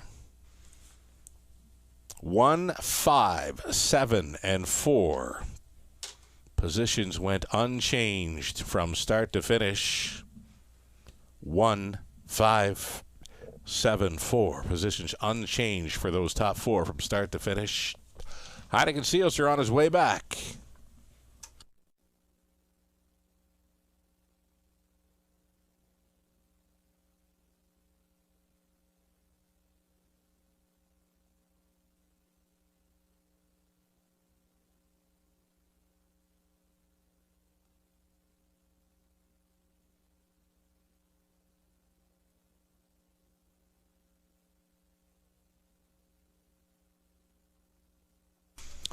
for a Moody winner's circle photo. This is going to be Heineken Seelster coming back, and Moody will be taking a picture. You know, Moody does some great work. You can follow Moody's Facebook page for pictures around the raceway here at the Western Fair Photographer. Right on, Moody. How about it here with number one, Heineken Seelster, a 9-year-old son of Federal Flex, set of Hollywood Beauty by Angus Hall for Glenn Lindsay. Trainers Don Lindsay, Brett McDonald on board for the 21st career win, and of course, first of 2022. Heineken Seelster 290, Exactor 930, Dollar Try 16 even, Super for $1, 29.15. The pick 4 on 2, race number 6. Dollar ticket 53.15. The 20 setter 10.63. Heineken Seelster a winner.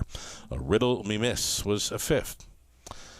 3 had scratched. Eyes of Justice 4th. A Fortune Teller's K 2nd. Spicy Victor 6. Euchyllis 3rd. The 8 had scratched. 28 and 4. 59 and 1. 128 and 3. The mile was 159 flat. A walk in the park. And lots of backlash showing up for Heineken Seelster. From the top, a 1-5 scratch. 4-2, 6-3, scratch in the bottom. Back half of this Tuesday night program begins in race number 7.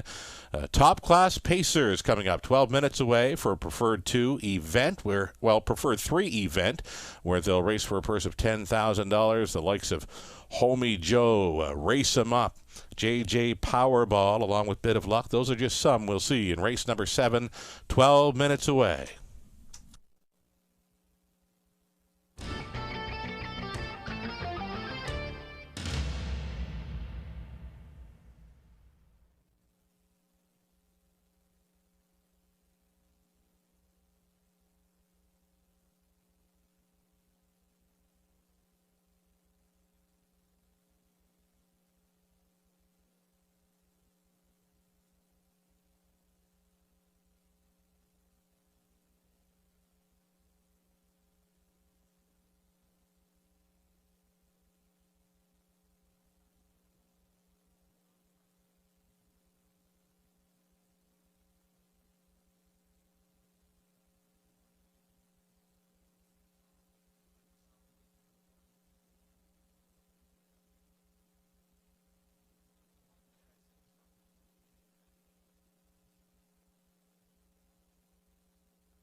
The Central Ontario Standardbred Association is working with you to ensure a vibrant horse racing community. Shared stories call for a united voice.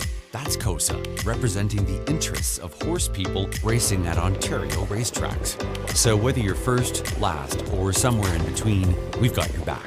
With insurance, benefits, free lifetime memberships, and more. COSA. Follow our stories on social and check out the process at cosaonline.com.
Okay, here we go. We got some top-class pacers here. Not the top tonight. We do have a preferred 2 later on. Before that, though, a preferred 3 group. A field of 8 here, led by Homie Joe. Tyler Bohr driving for Angus and Mark McCory. Mark does the training. Homie Joe in search of career win number 20 in this one. Don Rankin Jr. owning, training, and driving number 2, a Positive Hanover. Jules Dragon, after missing some time here, is in to go from post 3 for A1 Stable. Paul Sanders sharing ownership. Jody Cullen training. Travis Cullen on board. Number 3, Jules Dragon. The 4 race him up. Colin Kelly driving for Gord McDonald along with Christopher Bolin. Trainers Vic Putty. And then the 5, Ace 44 Talon, Brett MacDonald for Suzanne Sloan. The trainer is Becky Geisel. Austin Sorey, Tammy Collings sharing ownership on 6, JJ Powerball. Taylor Fritz training with Austin driving. JJ Powerball looks really good here. 7 outside, Bit of Luck, Jason Ryan for Michael Goldberg. The trainer Tisha Symes. And the 8, Prestige Sealster. It's Scott Coulter driving tonight for Kyle Stretch, the trainer Sean Hyatt. Those are your 8 top-class pacers. A preferred 3 event, imagined, or as mentioned, we do have the preferred 2 later on in the card. Before that, though, look at some fine pacers here set to do battle in race number 7. And one that caught my eye on Post Parade as a top selection here for Robert Reed Jr. JJ Powerball here looks fantastic. I'm even more happy with this selection that he gets Sugar's pick of the parade here. I like that. Mm-hmm. It's high percentage. He just looks so good. Look at him. Like he's just, the body language is just telling us he's going to win this race. That's what I'm seeing. He does. He looks super sharp on the track. And look, he's been racing really well, and I would say deceptively well even. 3 second-place finishes in this class consecutively. And last time, I mean, remember the bias switched, right? You mentioned that earlier. December 28th line there, it was race 10. That was He's Got Swagger on the front end. Yes. And JJ Powerball tried to come first up, and Homie Joe really got a good trip and couldn't hold off JJ Powerball for the place spot. So I actually think that if you look at right now the odds board, 7-2 versus 2-1, yes, post 6 versus post 1, the value lies with JJ Powerball at that bigger price of 7-2. I thought that effort was a real fine one. Second to Pembroke Legacy 2-back, who was a monster, and second to Ideal Jet, who was also a front end runaway machine. So you know what, the thing that popped in that latest effort where He's Got Swagger won was that 27-4 third quarter, and JJ Powerball is out there grinding away and not losing a step on the leader. That, like you said, it was just a huge effort, and that was a huge quarter, third quarter for that night. Yeah, it was. I was actually surprised that he kept on trucking out there and got past Homie Joe. I think I was actually on in the top spot on that occasion, and he had answer for JJ Powerball late. And I look at this race, and JJ Powerball is a versatile one. He can leave out, he can race from off the pace, he can do it all. And this could get a little bit busy. You look at the inside 4 horses, all horses that probably want to go forward, I would think. And it could get busy on the front end. And either way, in an 8-horse field, JJ Powerball, might be able to kind of win this race from anywhere. Okay, your second choice in here is number 3, Jules Dragon. Now, don't quote me on this. I'm not going to say 100% for sure. He was scratched last time out here in London. Travis Cullen, after the race card, after He's Got Swagger won, came out with a horse and went a nice mile. And I believe it was this horse. I believe Jules Dragon was on the truck, scratched, and went out for a training mile following that card on December 28th, and he looked fantastic. That's just from what I saw. Again, don't quote me on it. I'm not 100% sure this was the horse, but I'm looking at this one right now, and I'm thinking, yeah, I believe it was. Wow, look at that. Sugar's dangling a carrot now in front of me with that one, because Jules Dragon is my second choice here. And you don't have to go too far down the page to see a big effort by Jules Dragon out of this barn. You just go down to October 26th. That was a huge effort on the front end. Got picked up by Homie Joe late. Homie Joe turned it a big effort on that occasion too. But Jules Dragon raced fantastic. So, you tell me that now, I'm starting to think, okay, well, 9-2 on this one. Jules Dragon can trip out in here and races really well for this barn. There's a couple of tidbits for you. The more I look at this horse, the more I'm saying, yes, it was Jules Dragon that went out here after the races last week and went a really nice training mile. So you look through the lines, sure, missed some time, but I can tell you, probably 99% sure this horse went around London last week very quick. All right. Well, that raises Jules Dragon stock, and you know what? For a horse that has missed a little bit of time, he's 3-1 right now on the board. He's taking serious support. I thought he'd be more like 6-1 and be one you might want to play for an outsider. We're talking him up, though, right? We're talking him up. Maybe he's the one. There's lots of, Homie Joe on the rail. How can you not like his chances? Number 4, Race Him Up, a speed horse. I think you're right. This first turn might get a little bit crazy. Final thoughts? I'm sticking with JJ Powerball, even though he just got bet down to 5-2. I just love the way he's been racing. He looks great on the track. I'll stick with him, put him on top, and use Jules Dragon in behind. I'm going to say JJ Powerball as well. I think there's going to be plenty of early speed. I think he's going to come from off the pace, so here we go. Homie Joe on the rail, then A Positive Hanover, Jules Dragon, Race Him Up, Ace 44 Talent, JJ Powerball, Bit of Luck, Prestige, Seal Stir is in the back tier spot. 8th of them all out. Preferred 3 for a purse of $10,000 on the pace. Here they come. It's go time.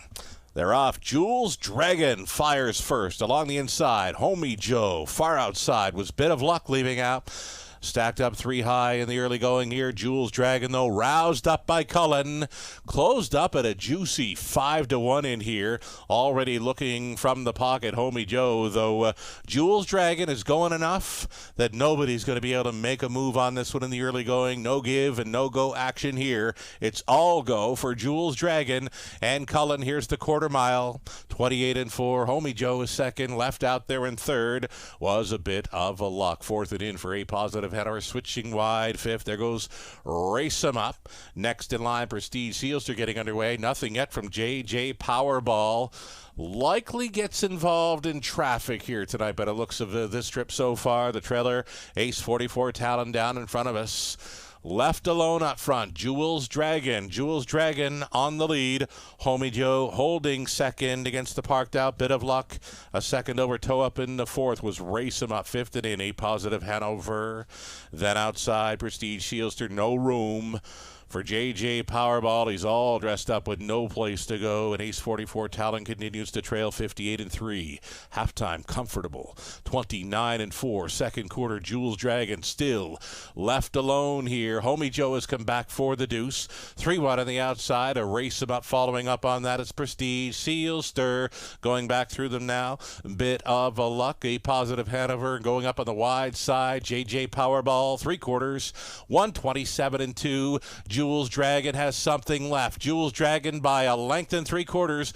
Homie Joe appears to be the only one with a shot. He's going to get it right here, right now for Borth. Asking Homie Joe, trying to get to Jules Dragon. Jules Dragon or Homie Joe? Homie Joe, Jules Dragon, tight on the line. Homie Joe may have tracked him down right on the line. Jules Dragon was on the inside and tight for third. JJ Powerball was against Race Him Up. A picture for the 7th.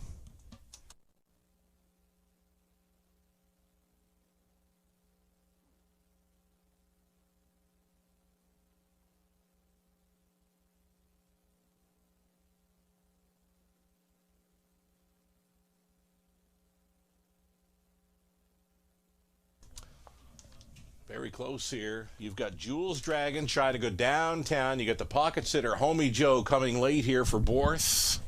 The two of them on the line. It's close. I'd call Homie Joe. Here we go on the slow-mo.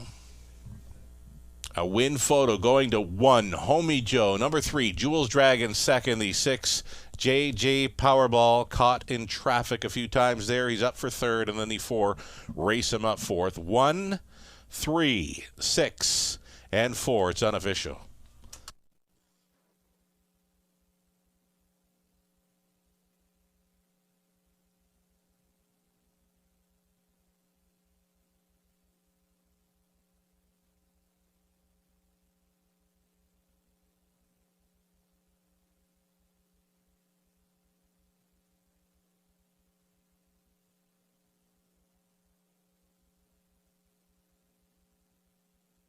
It's the driving double for Todderborth, and in this one, it's aboard Homie Joe. He's an 8-year-old stallion son of He's Gorgeous out of Give the Gift by Cam Luck. For the owners, Angus McCory of Inverness, Nova Scotia, Mark McCory of McGregor, Ontario. Mark training, again, Todderborth driving for the double. Homie Joe in his 20th career victory, and now just shy of $200,000 in lifetime earnings. He takes a preferred 3 in London. Congratulations. Homie Joe, he paid $5.80, exactor 33 even, dollar try, 60.50. It's all right for those three. Dollar super, 133.75. Your 20 center came back at 26.75. Homie Joe won it. A positive Hanover 6. Jules Dragon second. A Race 'em Up was 4th. Ace 44 Talon 7th. J Powerball third. A Bit of Luck was 8. Prestige Sealster finished 5th. 28-4, 58-3, 127-2. The mile of 156-3. Homie Joe and a Todderborth driving double from the top. A 162, 4, 7, 3, 8, and 5. 8th up and coming. Here we go. More multi-leg wagers getting set to start up here. Our final 5 races. Race 8 of 12 starts a late pick 5, exactor try super. 10 minutes to think about it.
Homie Joe gets up in the nick of time over Jules Dragon in the preferred 3. We'll call it the co-feature of the night. JJ Powerball. Well, folks, I would put that one on your watch list. A lot of traffic trouble. Still raced well to finish third. But it's that time now. Late pick 5 time. Low takeout 15%, guaranteed pool at $7,500. And we've got suggested tickets again for you, as we always do. We're going to look at Sugar's tickets first. And, let's take a look at it here. And we've got some symmetry to this one. We're going 3 in every leg except for the last with a single, and he's on a single that I absolutely love tonight. And in this opening leg, race 8, the 1, 3, and 4, Talisman Sealster, Pretty Boy Duke, Tough Son of a Beach. 3 that I like, but I actually went in a different direction for my top pick. In the 9th race, the 1, 4, and 5, back on Skip Across there, the 5 horse, and one that we think can rebound in a big way. And race 10, the 1, 7, and 8. I think that the outside 2 horses are the logical ones in there, but Idolize with that pole position obviously has a chance. In race 11, the 2, 4, and 5, that's going to be we'll call it the co-main event, the preferred 2 pace, and a really nice group of horses there. Number 2, Sportsline, my top pick. Sugar's got that one. He's also got the 4, He's Got Swagger, and the 5, Cheddar Bay. And then in the nightcap, race 12, the 6, Print Media. I think that this 9-year-old son of Vintage Master, 21 wins, over 300,000 in the bank. I think he lays over this field. I really do. And I love that Sugar's singling there as well. My best bet of the night, and you'll see when my ticket flashes up, also my single in this sequence. So let's take a look at my tickets, all being built around Print Media. So the 1, 3, and 7 here in the opening leg. So I do have Talisman Sealster, Pretty Boy Duke, but I opted to use number 7, Always Been Crazy, who is my top selection in the race. In race 9, the 2, 4, 5, and 7, I put Skip Across on top. A little bit leery of the last effort, even though it did happen on a track that was not favorable to front end speed. But I did use some others in there. The 2, Steal Me a Treasure, the 4, Pacing Down a Dream, and the 7, Virtual Success. Race 10, the 7 and 8, Officer Jones and Freddie Bear. I really like Freddie Bear. I almost singled Freddie Bear to save some equity on this ticket. I do think it comes down to those 2, the outside post and the trailing post. Freddie Bear did have some traffic last time to deal with. Race 11, the co-main event, the preferred 2, Pembroke Legacy, Sportsline, and Icy Blue Scooter, the 3 I'm using there. And then, of course, just like Sugar, I am singling Print Media. I just think he lays over them in the added distance race in the finale, and he is going to be my single. $14.40 for a 20-cent wager. And again, some opportunities to maybe get a couple prices along the way, and then just hoping that favorite in the finale can get the job done. 2 minutes right now till the horse will be moving out onto the track. Again, 15% low takeout on this late pick 5 wager. Guaranteed pool at $7,500. We know we'll blow that out of the water, so start mapping out your winning wagers. We'll come back and take a closer look at race 8 after the post parade.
There we go. Starters on parade. It's race number 8, a $15,000 claiming event for the non-winners, $25,000 life. Number 1, Talisman Sealster.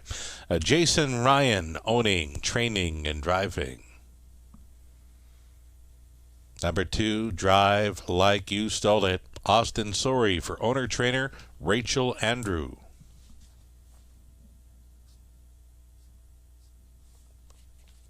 There's 3, Pretty Boy Duke, Mark St. Louis Jr. for Glenview Livestock Limited, Lacey McCabe. 4 is Tough Son of a Beach. Brett McDonald for Becky Geisel and Audrey Geisel, Becky trains. Coin Flip 5, Garrett Rooney for Amy Hardy, the trainer's Troy Cochran. Don Rankin Jr. owning, training, driving number 6, Dragon Teen.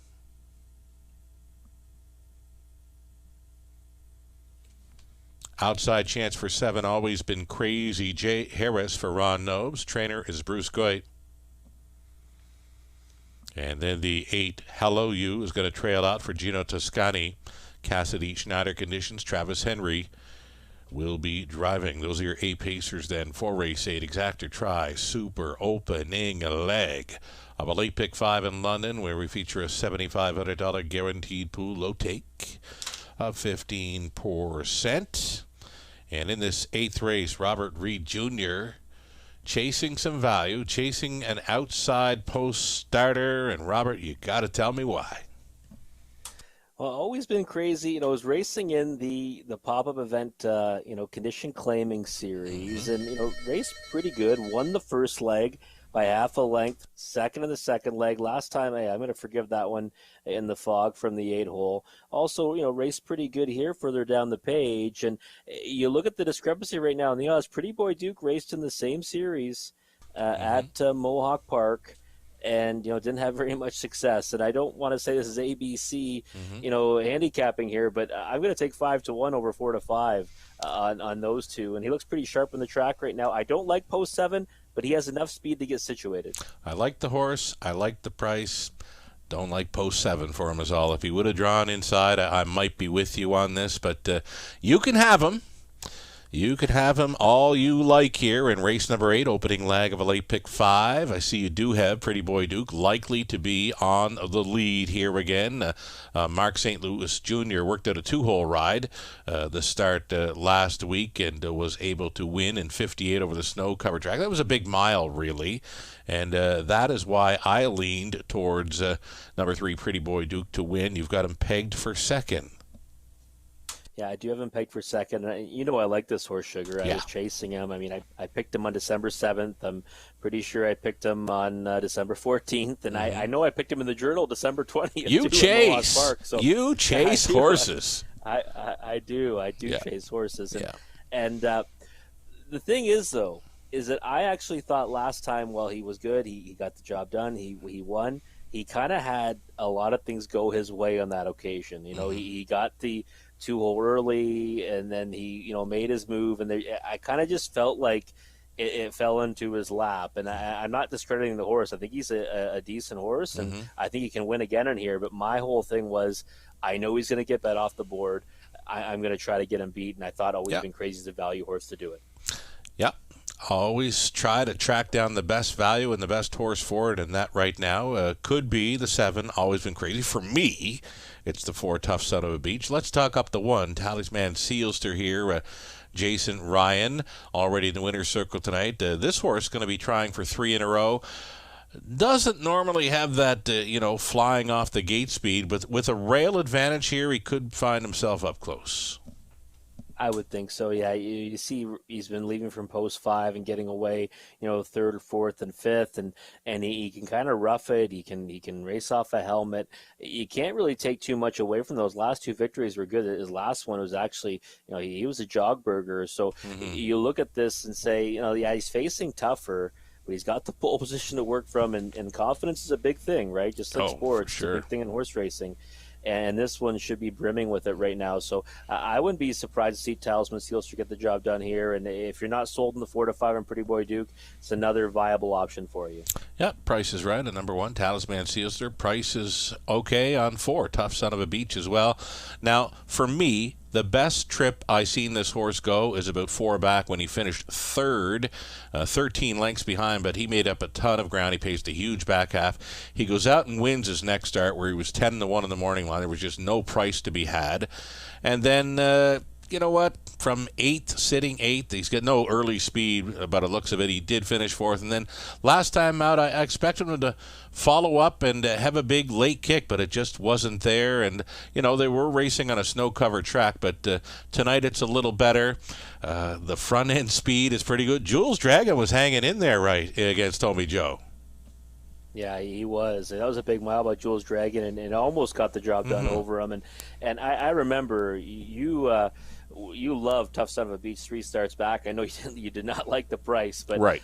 You were emphatically in this horse's corner on that occasion. And you look last time, 2-1, this time 8-1, and he finished second. He didn't race poorly. So right. If you were on him last time, you almost have to go back to Tough Son of a Beach this time around. Yeah, I'm thinking the same thing. If he can find that race that he showed 4 back, you know, and he finished 3rd again, big back half. I just didn't see the big back half last time out, so maybe some fine tinkering by co-owner trainer Becky Geisel with 4, Tough Son of a Beach, and we could see more. He could be the upset here at 7-1 currently as we get set to go postward. Wonderful job, Rob. You'll be back for setting up the late pick 4. I'll be right back with the late pick 4. Right on. Big night, large night here in London with 12 races and still going strong on HBI Bet and the TVG network south of the border. Gates moving for race 8.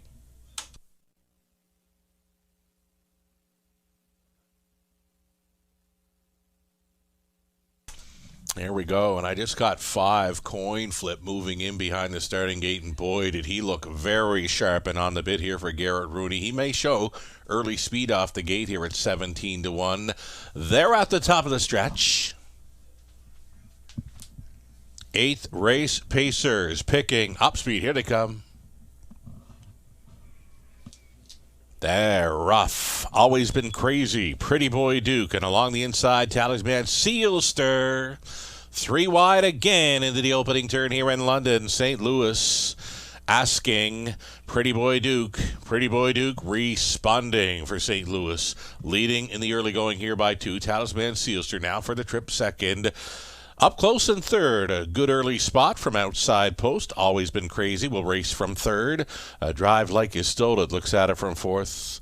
Hello You is 5th best away. Traveling in 6th. We've got Tough Son of a Beach. Coin Flip is next to last. Dragon Teen is trailing 29-1. Soft opening quarter-mile speed by the favorite Pretty Boy Duke. Released at 3-5. And now here comes Jay Harris again with an early challenge against St. Louis with Always Been Crazy. Kind of a replay from a few races back earlier this evening. We've got Pretty Boy Duke and Always Been Crazy hooking up. Inside 3rd, Talisman Sealster. 2nd over, Toe Up 4th. Drive Like You Stole It. 5th and in, Hello You. Setting it up 3rd over was Tough Son of a Beach. Sputtering on the outside here. Always Been Crazy, not going forward just yet after that happened. 59-1. Pretty Boy Duke appears to be going for it. Pretty Boy Duke, Talisman Sealster now back on, finding a little more interest. Reborn, you would say. Always Been Crazy now on the saddlecloth, though he is getting crooked. Steering issues for Always Been Crazy going first up. That's going to have Pretty Boy Duke back on top by 2. Talisman Sealster appears to be the only one with a shot here. Traveling in 3rd, Hello You, saving all the ground as well. Dragon Teen slipping on through to battle for 4th into the stretch. Pretty Boy Duke is almost there. Talisman Sealster's going to challenge Pretty Boy Duke. Pretty Boy Duke, just enough pony to hold on against Talisman Sealster. Hello You finished 3rd, and somehow, some way, Always Been Crazy stuck around for 4th. 157-4.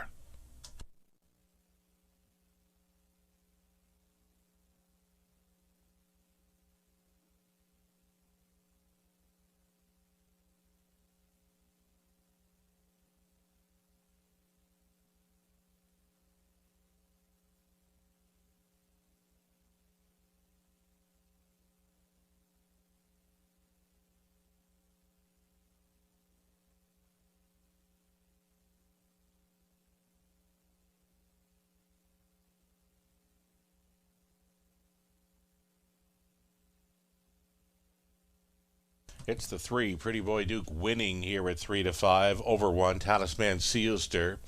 Then came 8 Hello You and the 7 Always Been Crazy. 3, 1, 8, and 7 unofficial.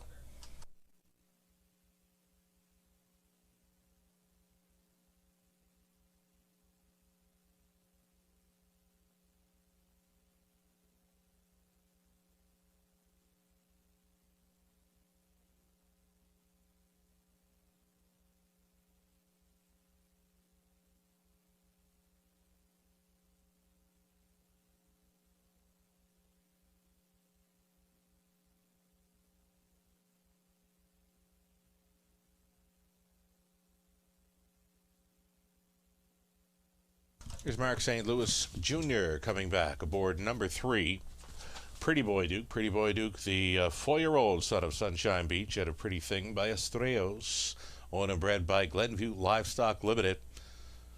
Lacey McCabe condition. Mark St. Louis Jr. driven to win, going all the way tonight in 157 and 4. That's his 10th career win. Congratulations.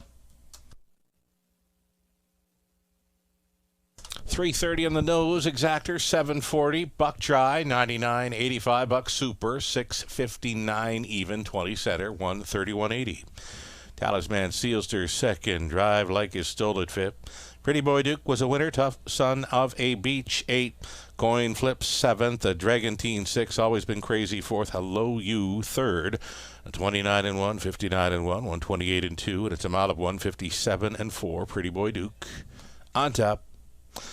From the top, 251-87-643. 4 more to go. And, of course, it's the start of a late pick 4 in London. Exactor Try Super. Also being offered up here in the 9th. Scratch the 6, Havarti 1. A 7-horse field on the pace for race number 9. An all pace. Late pick 4. 11 minutes to think about it.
That's 2 in a row for Pretty Boy Duke, a horse that knows where the wire is. 10th career victory, holding off Talisman Sealster there in race number 8. Well, race 9, folks, our last bigger multi-leg wager of the evening. The late pick 4, low takeout, 15%. Guaranteed pool at $7,500. And as always, Sugar and I do have some tickets mapped out for you. Let's look at Sugar's first. And I think we're going to play it kind of similar to our pick 5s with the same single. Once again, we've got the 3x3x3 onto a single in the money leg. The 1, 4, and 5 here. Spry Down Better Be, Pacing Down a Dream, and Skip Across. And then second leg, race 10, the 1, 7, and 8, Idolize, Officer Jones, and Freddie Bear. Again, Freddie Bear, traffic trouble last time. If he can navigate that trailing post, that's who I like in there in race 10. Race 11, the 2, 4, and 5, Sports Line. I think will be tough to beat in there. Sugar's also using the 4, He's Got Swagger, and the 5, Cheddar Bay, who should be a good price in there, I would think. And then in the money leg, singling, Print Media, my best bet of the night, one that I think will be very, very difficult to beat in that added distance event. My ticket, similar idea. All our eggs are in the basket of Print Media in the last. Going to spread out a bit here, and the 6 is on the ticket, but he is scratched out of it, so it'll be 2, 4, 5, and I think I was going to add in the 7 here. So 2, 4, 5, 7 for me here in the opening leg. Don't have the 3 to 5 shot right now on the board. The horse taking all the money, the 1, Bry Down Better Be. Don't have that one on my ticket. In the second leg, race 10, the 7 and 8, Officer Jones and Freddie Bear. Again, Freddie Bear is my top selection in there. In race 11, the 1, 2, and 6, Pembroke Legacy. Looking for 3 in a row. A horse that should be very confident coming into that preferred 2. Sportsline, I think, is the clear one to beat. Also throwing in number 6, Icy Blue Scooter. And then in race 12, best bet of the night, Print Media. That horse encountered a lot of traffic last time. Still raced well to be third. And if you are someone that reads the Horse Player's Journal, well, on Thursday night at Mohawk Park, I actually pick a couple horses that are coming out of that race to win or do well on the big track. So I think that's going to be a key race, going forward, that race at Rideau Carleton on Boxing Day. So that's my tickets. That will cost you $3.60 for a 20-cent wager. Pretty economical there. Again, all depending on Print Media in the final leg. 15% takeout. Guaranteed pool, $7,500. You still got 4 minutes till the horses move out on the track, so start mapping out your winning wagers. We'll come back and take a closer look at the opening leg, race 9, after the post read.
Starters on parade, race 9, opening leg of a late pick 4 in London. Exacta Tri Super also featured. Here is number 1, Bride Down Better Be, Garrett Rooney on board, currently at odds on for Bride Down Farms Inc., the trainer Kendall Rudd.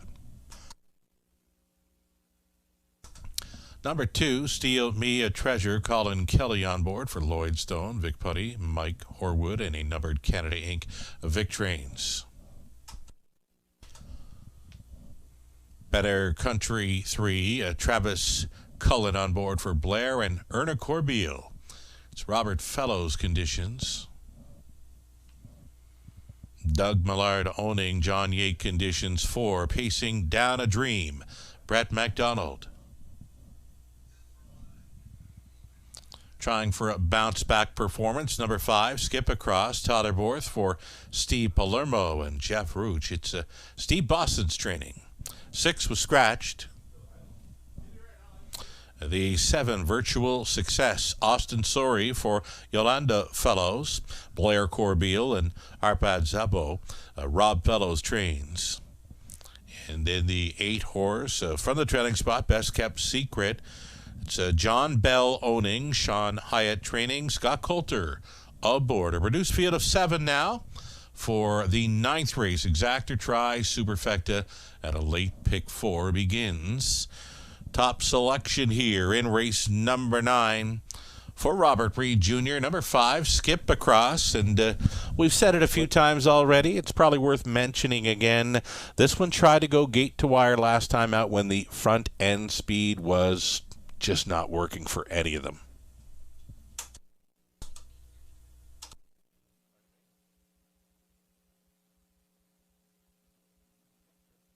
Okay, Rob, just be with us here momentarily. I will talk up the 5 here, Skip Across for a sec. Skip Across, as mentioned, she was on that off track in the early going, went to the front last time out, and just the front end speed was never going to hold for any of them on that night through the early going. The track did tighten up better on the later part of the card, and then the front end speed began to hold. This is a really nice mare.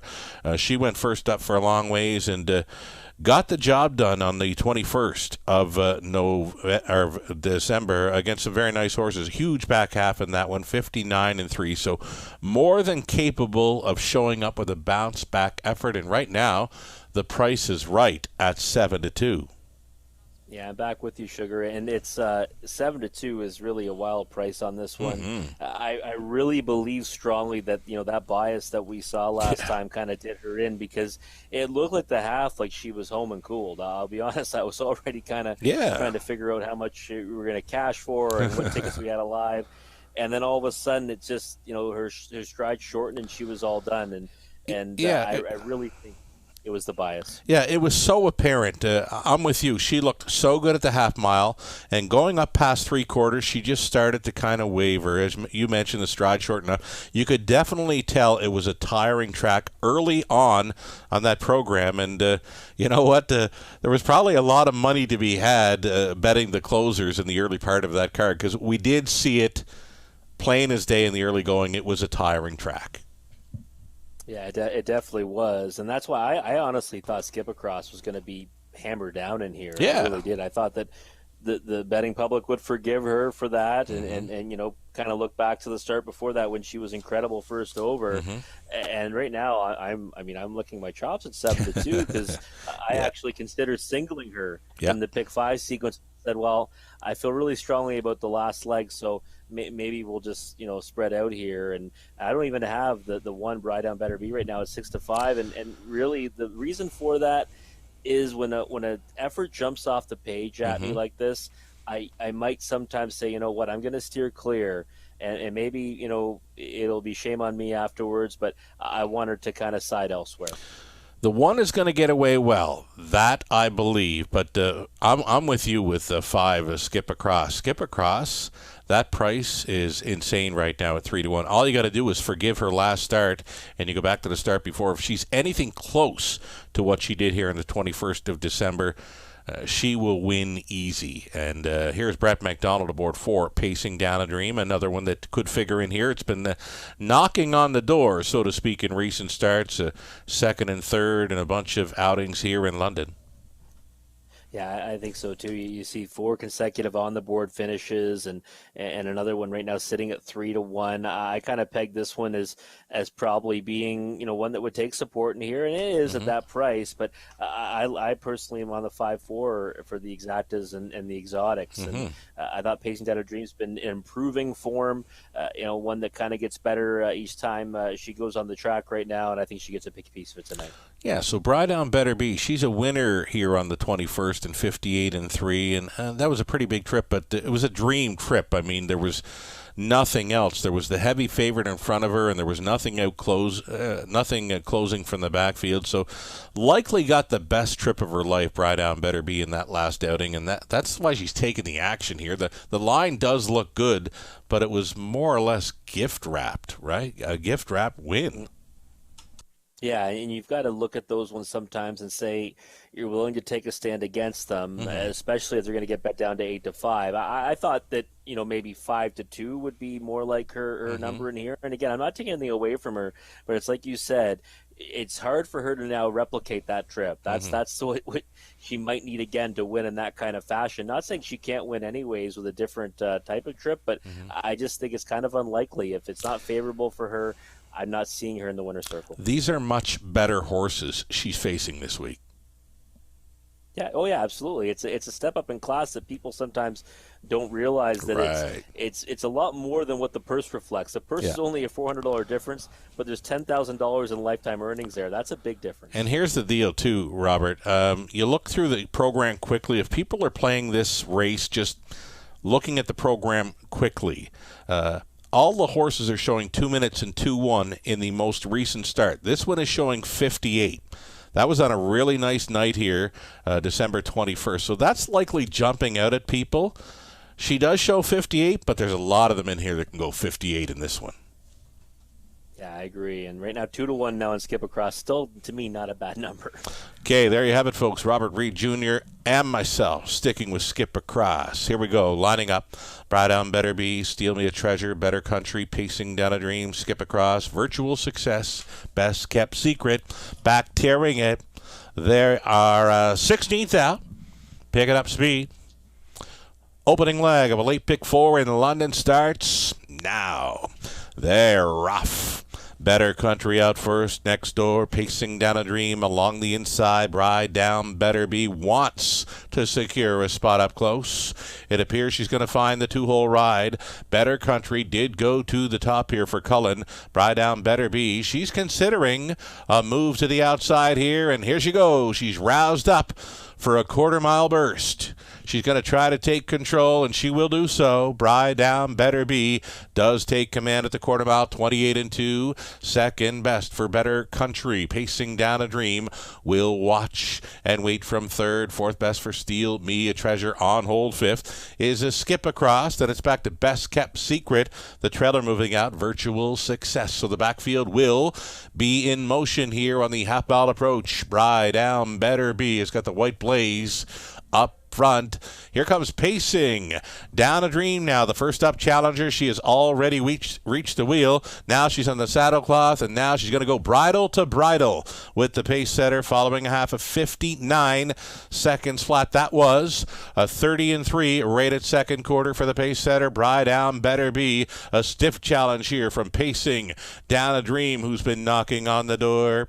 Better Country continues third. Fourth and wide for Steal Me a Treasure. We're still waiting on Skip Across and Fit. Virtual Success 6, trailing Best Kept Secret, getting on by 3/4 there, and 128-1. Bride Down Better Be all in. Pacing Down a Dream keeps on coming. Long shot Better Country tripping out in third. Out there in fourth, though, just hanging. Steal Me a Treasure saving ground. Skip Across. Borth appears to have horse nowhere to go into the stretch. Bride Down Better Be on top. Second best Better Country punching up through. Skip Across. Bride Down Better Be. Skip Across. Yes. Bride Down Better Be was second, Better Country third, Virtual Success fourth. How about that? Totterborth steer on board, Skip Across. So much patience and showing up for a winner's circle photo shortly. 158 and 4.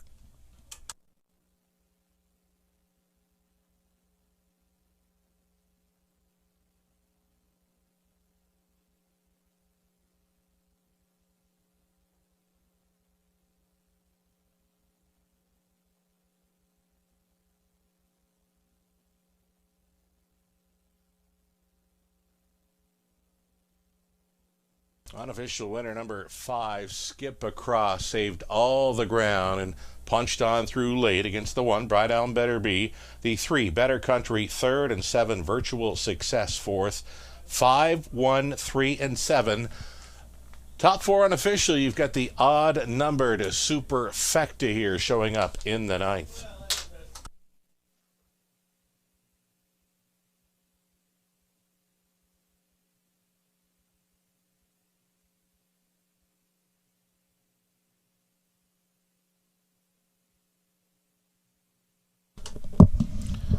The good times continue to roll. Totterborth driving for the triple and not done yet. He's back with Skip Across, 4-year-old daughter of Better Than Cheddar out of Ohio Annie by Stand Forever for the owners. Steve Palermo and Jeffrey Roach. It's Steve Boston's condition. Totterborth driven to win. Nice drive, Totter. Great patience there.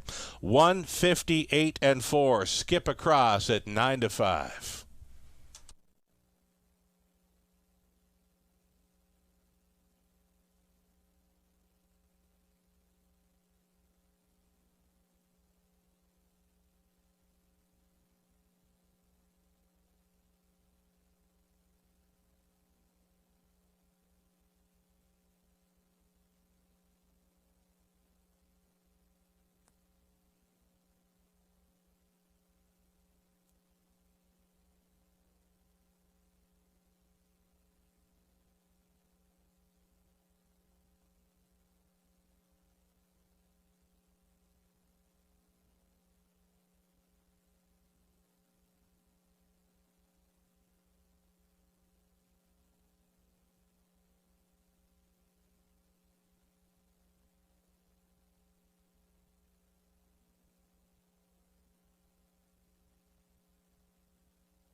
Going official here. Skip Across, a winner, 560 on the win. Exactor 2130, great exactor for those two. Dollar Try 42.25. The Super for a buck 233.40. 20 center coming back at 46.68. Bride Down Better Be was second. Steal Me a Treasure fifth. Better Country third, pacing down a dream 6. Skip Across, a winner. 6 had scratched. A Virtual Success was fourth. Best Kept Secret 7. 28 and 2, 59. 128 and 1. The mile was 158 and 4. Skip Across up the inside, and a Totterborth driving triple from the top at 253.61. Scratch for 7. Race 10. Next up, race 10, Exactor Try Super, late pick 3, starting in 9 minutes.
Starters on parade, race number 10, led by the one idolized Scott Ray drives for owner-trainer Greg Campbell.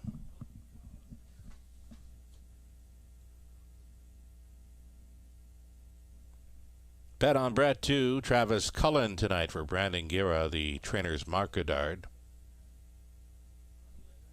Maintenance Man 3, Travis Henry for Colonel Schneider Jr., along with Kimberly Hackett's Cassidy Schneider training.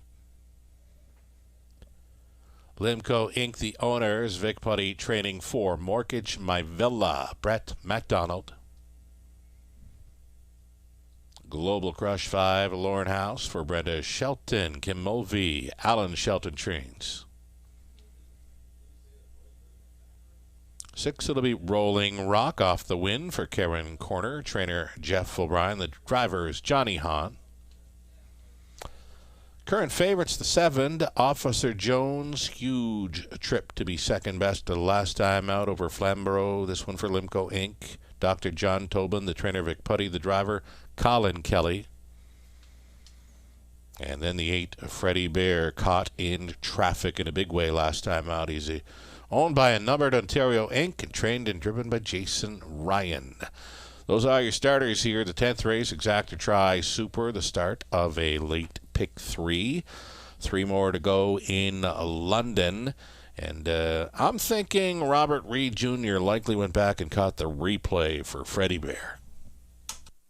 Yeah, I did, Sugar. First of all, I think that race may have taken a little bit off my life there, Sugar. Holy cow! I was wondering how it was going to work out for us there. Ooh. I really was, and you know what? Rounding that final turn, I knew where Totter was going to try to come. I didn't.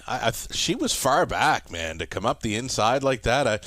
Usually you see one punch through if they're sitting on the leader's back turning for home. She made up quite a bit of ground in there. So really nice mare, and great to see her get that bounce back performance victory.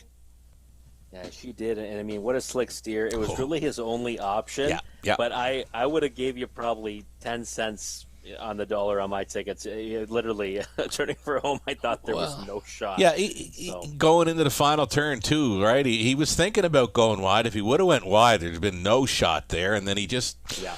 This is Tyler Boris doing Tyler Boris things. He is the red-hot driver of the meet thus far. Another driving triple tonight, and... Yeah, sometimes you just can't go wrong with Tyler. He is so in the zone right now. Exactly. Yeah, it's when you're hot, right? So in this one here, so Freddie Bear, I watched the replay. I watched it a few times, and each time it kind of impressed me even more because he was sitting a perfect trip, and then ended up having a horse basically drop anchor in front of him. He got backed out of it, and then he still came on pretty well. It looks like on paper that he kind of just maintains, his margin, but he actually was closing pretty well on the end of it after getting stuck in. He got taken a long way out of it. He really did. Almost down to a stop. Yeah, no, I know. As you know, Sugar. Yeah, I know. Yeah. I remember watching this race at the time. Sure, Officer Jones did go a big trip, but tell you what, Freddie Bear was pacing out of his skin on the finish line. There was no horse in that race getting home quicker than Freddie Bear.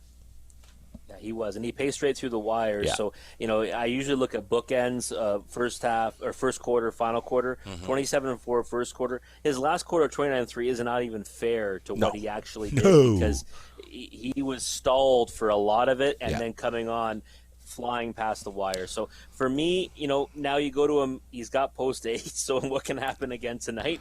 He could get caught in traffic. That might happen. All he has to do is follow the 2 out. The 1's got 0 gate speed. Bet on Brett is the one I want to see this horse follow.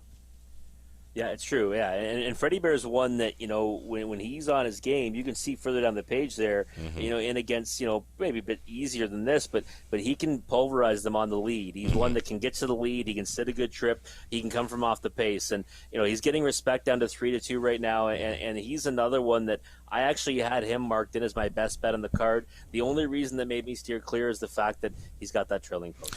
Right, and you do have 7, Officer Jones.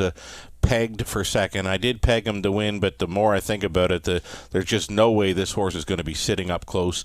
As mentioned, the leader in front of Freddie Bear was stopping. That's why it makes Officer Jones' line look so impressive. He's showing 28 on the end, but he wasn't getting home quicker than Freddie Bear. Those the chart lines are deceiving for both these horses that were in the same race last time. Yeah, they really are, because one horse had clear racetrack, the other horse was literally getting stopped behind a horse that kind of went down to a walk almost, right? Mm-hmm. So again, if all things were equal in that start, I believe Freddie Bear gets the better of Officer Jones and wins that race overall. So, right now I think that the better value at 9-5 versus even money is definitely there. Plus the fact that Officer Jones has post 7 to work from, and Freddie Bear gets to work from the trailing post. Right on. Number 1, Idolize, the price certainly right, and is showing some pretty good form, knocking on the door, finishing second best in a couple of outings here in London. 20-1 plus on a rail starter in Idolize, who's just missed in his last 2. And he might get a favorable trip in here. Like you said, he doesn't have much speed, but the rail might get him away reasonably well. And his last 2, he's kind of come from well out of it to get second and did so against a couple of decent winners. So I don't hate this horse on the bottom end of the exotics. And you're right, 16-1's wild. It is a big price. I mean, not a whole lot of speed, but as you mentioned, with the rail, maybe able to sit 3 or 4 and again, I think we both want to see Freddie Bear follow the speed in number 2, Bet on Brett. Here we go. Idolize, Bet on Brett, Maintenance Man, Mortgage My Villa, Global Crush, Rolling Rock, Officer Jones, and Freddie Bear trails out, top of the stretch. 10th race, Pacers, pick up speed. Here they come. They're rough. Bet on Brett, left on out of there. Officer Jones with some early speed tonight. Did not see that coming from the outside post, though he's on the outside looking in. Barreling into that opening turn. It's going to be Bet on Brett to the top. Officer Jones to work out the perfect journey here at 4-5. Traveling in third, a Maintenance Man. Away in fourth is Mortgage My Villa. Idolize, a sluggish beginning, is gapped off fifth. He's got Freddie Bear behind him. Then Global Crush and Rolling Rock. Single file through a quarter mile of 28-1. Looking to tap it up here. The pace setter, the front man. Bet on Brett. Travis Cullen rating the speed now at 3/8 completion, second best. That is Officer Jones, now moved to the outside. Here comes Maintenance Man, the long shot. Here at 24-1 is going to take his shot at Bet on Brett with a lap to go. Bet on Brett, Maintenance Man, Officer Jones, traveling into fourth. That's Mortgage My Villa. Idolize stayed in. Freddie Bear getting underway off a half of 57-4. Bet on Brett with 3/8 left to go. Maintenance Man is second. A locked and block third. Officer Jones. Freddie Bear is poised. Freddie Bear, I mean, he's coming on. He's going to go 3 deep right here, right now, and try to win it. Freddie Bear circles up against Maintenance Man and Bet on Brett. They got by 3/4 and 1, 26-4. Freddie Bear makes it to the top. Blocked this time around was Officer Jones briefly, but he's finding room late. But is it too late? Freddie Bear, Officer Jones, 1-2 as they make the swing. Maintenance Man going a big one. He's holding down third into the stretch. Freddie Bear gave them the backside business. He's on top and pacing off into the night for Jason Ryan. Officer Jones second. Mortgage My Villa on for third. Maintenance Man fourth. Freddie Bear so good here at 8-5. A trip in 56-3.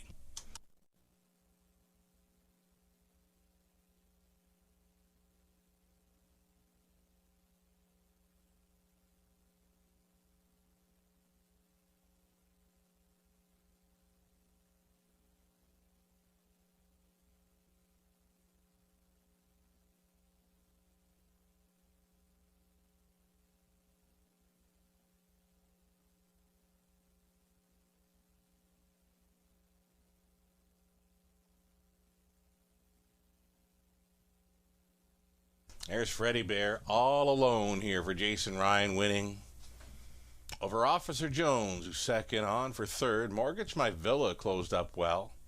And fourth, Maintenance Man.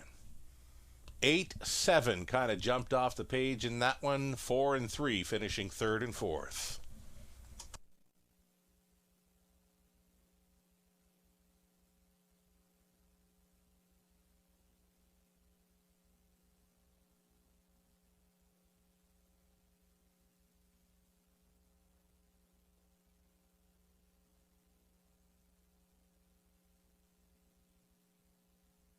Here's Jason Ryan coming back. He's driving for the double after scoring earlier tonight with Carson Shadow. He's coming back with the Freddie Bear. Caught in traffic last time out. Unleashed and unloaded on them here at three quarters tonight. Freddie Bear, 8-year-old stallion son of Western Terror out of Max Table by Run the Table for a numbered Ontario Inc. of Ottawa. Jason Ryan training and driving. A 156-3 come from behind a victory for career win number 20. Congratulations. Freddie Bear, 550. That exactor, 1060.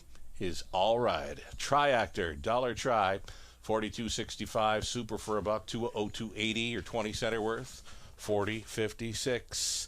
Idolize was 7th. Bet on Brett 6th. Maintenance Man 4th. Mortgage My Villa was 3rd. Global Crush 5th. Rolling Rock 8th. Officer Jones 2nd. Freddie Bear was a winner.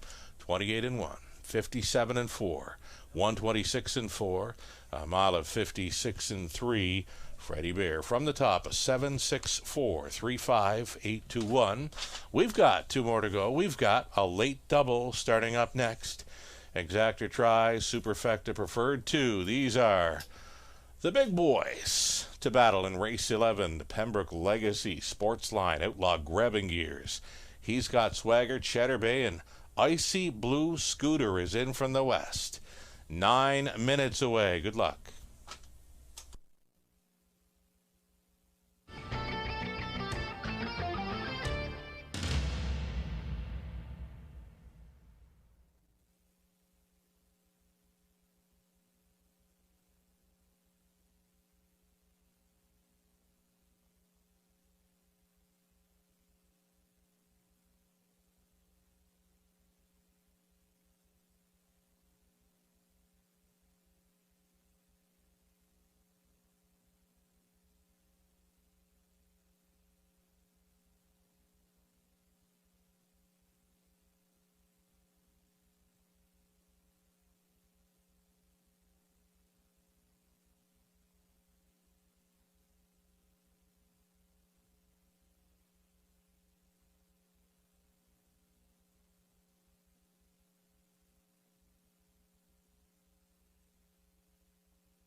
Alrighty, here we go for a best bet selection. Lou Sorella, number 2, Sports Line, 2-1 in the morning line. A much improved post to work with here, and Lou would suggest should be a strong player. This 2 Sports Line in here with Colin Kelly on board for trainer Boyd Wilson.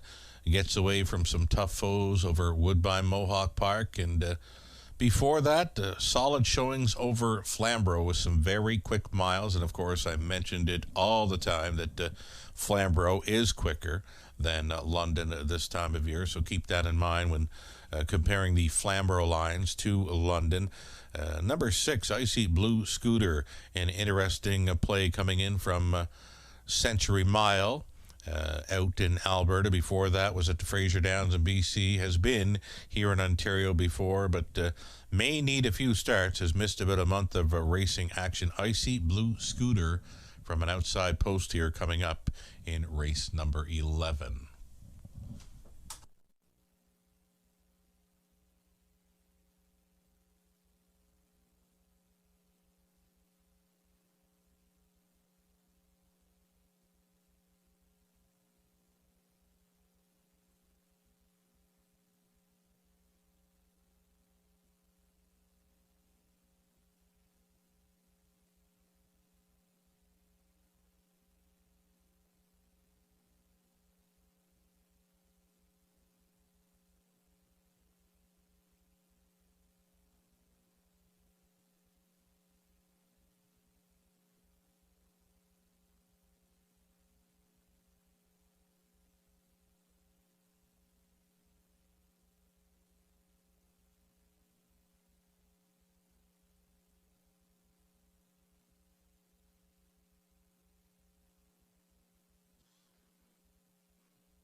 Race number 11, Preferred 2 Pacers.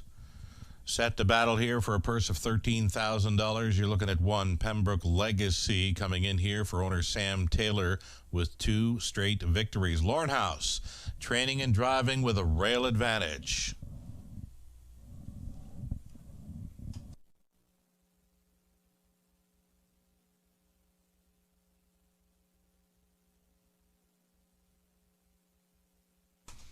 This is a really nice horse, so we'll wait on him, right? Number 2, Sports Line. Stallion, son of sports writer for Lisa DeRoche. And Craig Perrott, the trainers Boyd Wilson, Colin Kelly on board. Outlaw Grabbing Gears 3. It's Paul and Nicole Davies sharing ownership with Paul. Training and driving.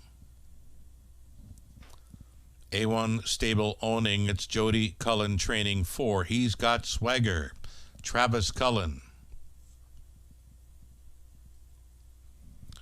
Number 5, Cheddar Bay. Longest shot on the board currently here for Don and Heather McGregor. Stacy Curry training. Jay Harris up.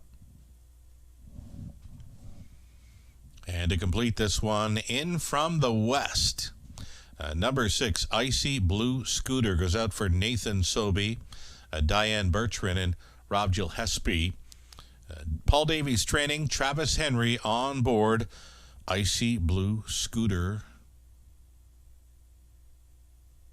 He's missed a bit of time. Might take him a start or two. He might be good to go tonight. We'll find out soon. A 6-horse field for a preferred 2 event. Again, a $13,000 purse up for grabs. Late double, exactor try, plus a superfecta. You're looking at a best bet selection for Lou Sorella. And you're looking at a top selection for Robert Reed Jr. and number 2, Sportsline. You know this horse well. Yeah, I do. And I think that this is a great spot for him here, Sugar, at the Raceway from post 2. You look down the page at the post positions that he's had. Post 8 at Mohawk Park. Now we're at 16,000 last 5. That's a tough group. You talked about Woodmere Still Deal. Before the card tonight. Well, he won that race. Before that, even tougher, and against Points North, who's a horse that can, go with the preferreds when he's on his best day.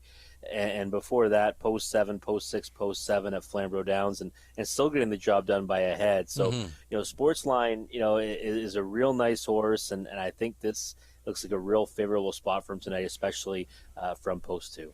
Right on. Sportsline, top selection for yourself and friend of the show, Lou Sorella, and been under the weather the last few days. We're hoping he's going to feel better here soon. You're liking number 1, Pembroke Legacy, for a piece of this one. A great form coming in. Has been very impressive here in London with 2 straight victories. Plus, he gets that rail to work with tonight. We've always said with Pembroke Legacy that when he starts to win again, he's going to win in bunches. He started the season off last year 0 for 15, finished it off, no winner like a late winner, right? Yeah. 2 victories right there in the final, 11 days of the year, and they were impressive ones too. Very. Like, they were devastating wins, and I'll be honest, I wasn't the biggest believer last time in the price of 75 cents to the dollar, but boy, did he prove me wrong. He won by more than 5 lengths. Faces tougher tonight, but gets to work from the pole position. He's been showing speed lately, and I do think that, there's nothing more dangerous than a confident horse, and right now Pembroke Legacy is exactly that. Yep, couple of heart-building wins in his latest, and a rail to work with tonight. Lauren House will have him in play. Number 6, Icy Blue Scooter, comes in from Western Canada. Century Mile showing up in the lines. Fraser Downs in BC, and then even the 11/16 track Century Downs around Calgary. This is a nice old horse, son of Blue Burner, and always in the hunt, though he's missed some time. Yeah, he's definitely, that's the big concern, and I know that that's something that you obviously have to maybe, think about steering clear of him for. Also, the outside post, it's post 6, but it's still the outermost post in the contest, and you look at his recent form, and you'd have to think, that doesn't put him, out of the mix in here. Yeah. The problem is the time away. Last time, he was out here in Ontario, he was racing in the bottom condition at Mohawk Park, but he looks like a different horse since then, right? He's kind of caught fire, last year out west. So I think that he's probably a wait-and-see approach. It might be the best way to go with him tonight, but, would I be shocked if he came with a big effort and was a part of it? No, I wouldn't be. Heck of a season there. He went 15 for 18 in the top 3 with 8 wins against some of the very best in Western Canada. Nathan Sobey, a fine season out in Alberta. He was the conditioning Icy Blue Scooter out that way. He's listed as a co-owner here, and he shifts to the Paul Davies barn. Icy Blue Scooter, possibly one to consider here. You've got the 4. He's got Swagger Peg. Now, he took early action. He's at 7-5, now 3-2. For me, I just can't get there. I would have maybe thought about him at 4 or 5-1, but 3-2 is a short price for this one. Even though, the impressive win last time out, these are tough horses. Yeah, I agree. I think the price is way too short at 3-2 right now, and he's kind of taken steady money throughout. Took early money, Yep. floated up a bit, then gets knocked back down again. So this is real action on He's Got Swagger here, and I understand it. Last time he was an impressive winner, but again, this is a tougher group, and I don't know how He's Got Swagger would fare and non-winners at 22,000 last five right now at Mohawk Park, and Sportsline raced competitively in there. So I just looked at it and said, for me, he's an underneath play, maybe at best here tonight. I think that he's going to definitely find the winner's circle again soon. It's just not going to be against this group. For me, flying under the radar, Cheddar Bay. I got him picked on top of my selections here. Maybe I'm crazy. People have said it before. But you know what? Cheddar Bay, for me, can get around the half. He shows that solid qualifier back in late November here in 56-4. He went up around Woodbine and Mohawk Park. He does show a mile there in 52-1, which is quicker than Sportsline got around there two back. So, I don't know. Cheddar Bay, for me, the price, certainly right. Should there be some kind of a crazy early speed battle, it could set up for a bit of an upset. Maybe Cheddar Bay is the one at a nice price. You know what, Rob? Great setting things up here. I know you're cheering on Sportsline. I know Lou is too. I got to go with a long shot play in Cheddar Bay. So here we go. Pembroke Legacy, Lauren House, Sportsline, Colin Kelly, Outlaw Grabbing Gears, Paul Davies. He's Got Swagger, Travis Cullen, Cheddar Bay, Jay Harris, Icy, Blue Scooter, Travis Henry, a 16th out. Picking up speed, here they come. They're rough. It's on. Outlaw Grabbing Gears trying for the lead. Pembroke Legacy, though, he's using that rail to his full advantage. They are going lots through that opening 8. They got there in about 13 seconds. It is going to be Outlaw Grabbing Gears to the top for Davies at a big number, 10-1. In fact, it's Pembroke Legacy not waiting. Pembroke Legacy in house, rousing this one up to a quarter mile. This is your bullet tonight. 27-2. Pembroke Legacy grabs control prior to turn number 2. Second best Pembroke Legacy. Sportsline is thinking about it there in third. He's Got Swagger trying to force the move from the 3-5 favorite Sportsline. Sportsline does commit to go first up, providing cover to He's Got Swagger, staying in. Icy Blue Scooter and a move off the back for Cheddar Bay. It's going to be 3 in. It's going to be 3 out with 1 lap to go in the 11th. Sportsline hooks up with pace setter Pembroke Legacy. Outlaw Grabbing Gears is third, gapping on the cover fourth. He's Got Swagger. That's got Cheddar Bay now, moving 3 wide from last, saving ground. Icy Blue Scooter working out a decent journey here for Travis Henry. A 58-2 halftime. The 31 flat through the second frame. And Pembroke Legacy, wow, is he brave. Pembroke Legacy off 2. Confidence-building wins. Leads them into the final turn. Sportsline up on the outside in second. Outlaw Grabbing Gears. Cheddar Bay out there in the 3 wide path and still closing. Locked behind a wall. That's Icy Blue Scooter. And trailing not out of it. He's Got Swagger into the stretch. Pembroke Legacy. Sportsline. Icy Blue Scooter trying for some daylight. He's found it. Can he come on and take it? Pembroke Legacy almost there. Icy Blue Scooter. Pembroke Legacy. Icy Blue Scooter appeared to be second against Outlaw Grabbing Gears. Then He's Got Swagger, Sportsline, and Cheddar Bay 155-3. Pembroke Legacy for 3 in a row. So confident now. House for Taylor.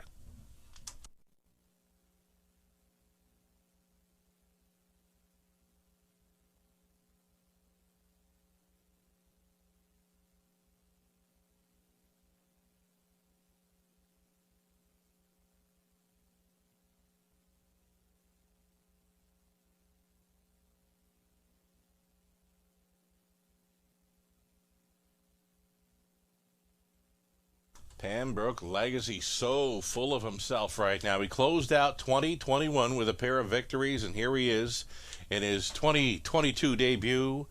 Gate to wire again at what appears to be his favorite track right now. He's a horse for this course.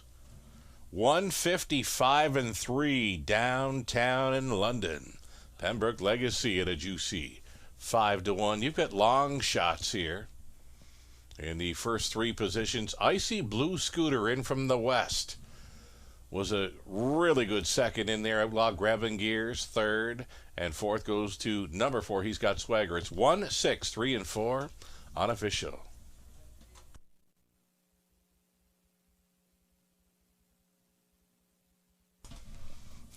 Watch him coming back to the winner's circle. This horse is so proud. He knows he has just won again. So proud of himself coming back. Pembroke Legacy, a 9-year-old son of Bettor's Delight out of Pembroke Millie May by Arts Place. Bred in New Zealand, owned by Sam Taylor of Lucan. Lauren House training and driving this one to his third straight victory. Tonight it's a mile of 155 and 3 as he takes the preferred 2 top class event. House has him in great form right now. Congratulations. 1270 to win. Pembroke Legacy, exactor 115.40. Dollar try 429.55. The super for a buck, $550.60. 20 center worth 110.12. Pembroke Legacy won it. Sportsline 5th. Outlaw Grabbing Gears 3rd. He's got swagger 4th. Cheddar Bay was 6th. Icy Blue Scooter, a really good second. 27 and 2. 58 and 2. 126 and 1, the mile 55 and 3, so the back half 57 and 1. Pembroke Legacy for another gate to wire win with 3 straight here in the Forest City from the top. A 1-5-3, 4-6-2, our 12th and final. It's next. Scratch the 8 Tarot. Number 10 will not be moving in. A reduced field of 8 for the added distance exactor try and super high 5. 7 minutes away.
Already awaiting a post parade here for our 12th and final, and maybe still up down Prince Edward Island Way. Damien McClellan celebrating a 19th birthday today, and from all of us here at the Raceway, Damien McClellan, happy birthday. Maybe still up and watching down around Prince Edward Island Way, where it's about 11:30. We're 3 minutes away from race number 12, the Exactor Tri Super High Five.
Alrighty, here we go with some best bets on our finale. Myself, Robert Reed. It's been a while since I've tag teamed up with someone on a best bet selection, but I wasn't gonna miss on print media. Robert Reed Jr. was not as well. We both mentioned this horse is facing easier, gets a much softer spot now. Robert noting this one had traffic trouble in his latest. I was thinking a possible key for the multi. So if you are live on 2-6 print media here in the finale, we'll wish you all the best. He's offering 9 to 5 right now. The action is on number 2, that being Day Delight. I've seen this one over London 2 back. He gave it up in the late going. That was first time Lasix. Second time he closed up okay, but you know what? Still missed the board, and 58-2 over a sloppy track in Flamborough around this time of year is maybe like 2 minutes here in London. So for me, I'm going to stick with print media. I was thinking this horse was likely going to go off at about 3 to 5 in here. So right now the price is pretty good considering all things. It's our finale coming up next. Scratch the 8. It'll be 7 starters on gate plus the trailer for the added distance. And as mentioned, now going 4 days per week here. Busy times. Live racing tomorrow evening, a 5:50 start time. We've got 10 races booked for Friday evening at 4:50. You can get your free program, selections, study up for tomorrow evening's card. Get your free program at westernfairdistrict.com/raceway.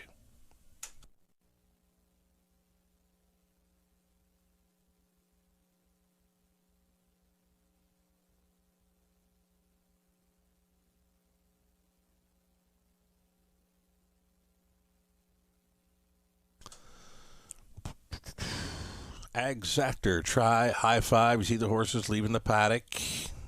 Now the money's coming in on 6 Print Media. Takes even money fave status. Number 2, Day Delight, drifting up at 9-5. Likely to go higher.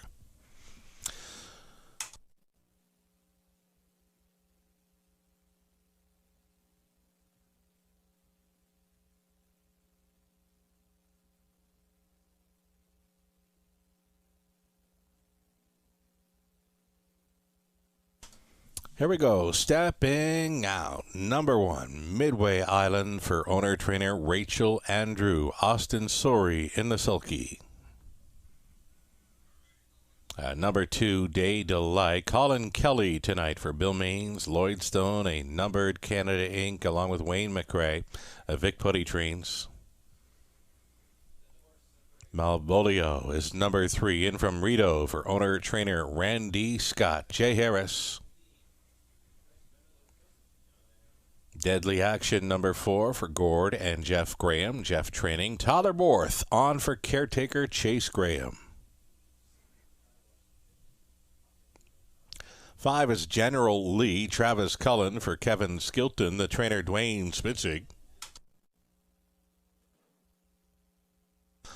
Number 6, Print Media. Another win in from Rito. This one for Gary McDonald along with Jean Lavictoire. It's a Matthew McDonald training. Brett McDonald drives. Diane Sylvester owning. Dwayne May training 7. Come on, Barney. Ryan DeRoche. 8 is out. And number 9, Bet the Limit.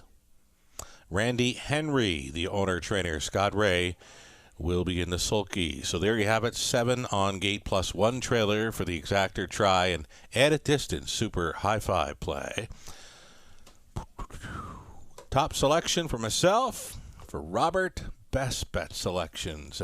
Getting together. We both kind of like our wrestling, I think. So, yeah, let's tag team Print Media here in the finale. Horse players are starting to get behind this one right now. As mentioned, I thought likely to be about 2-5, 3-5 come post time. And, yeah, he's taking that heavy action now, Robert. Yeah, I thought so, too. Let's go to the track right now. And, hey, we're sweating, a pick 5 and a pick 4, actually paying pretty good, all things considered. Yeah. I mean, quite a few, favorites in there. Horses I think we thought were bigger priced than they should have been, but $87 for a 20-cent pick 5 right now. And the pick 4, not bad either at $39 for 20 cents. Who made the ticket? It must have been Pembroke Legacy that made the ticket, right? Yeah, Pembroke Legacy definitely added the value on the end there. But I mean, you look at it now, Sugar. And as much as I'm single to Print Media here. I'm looking at all these other payouts, saying, "Wow, what a race! Where if he ever doesn't get the job done, there are some wild payouts." That never happens in London. I know. Wow, but Print Media, I watched that replay quite a few times at Rito on Boxing Day. I'm hoping that ends up being a key race because on Thursday night at Mohawk Park, I've got the winner of that race, Stormy Hall GB, on top as my top selection and a condition claimer.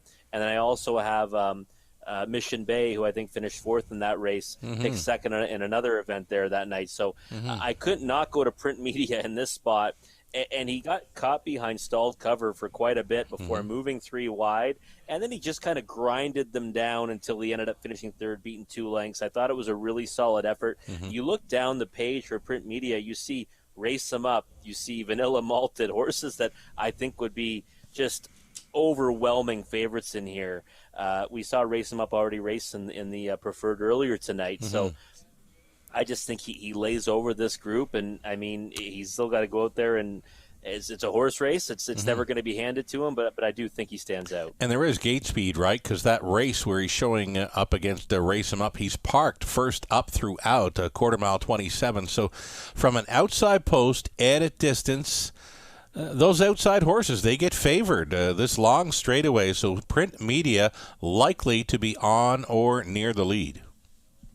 Yeah, I would think so, and I think you're right too. Like, it's actually an advantage in his corner for the kind of speed that he has. That delayed kind of leave move from post 6 is probably going to work out here to get him forwardly placed. And again, even money now, and just hoping he can convert as the favorite.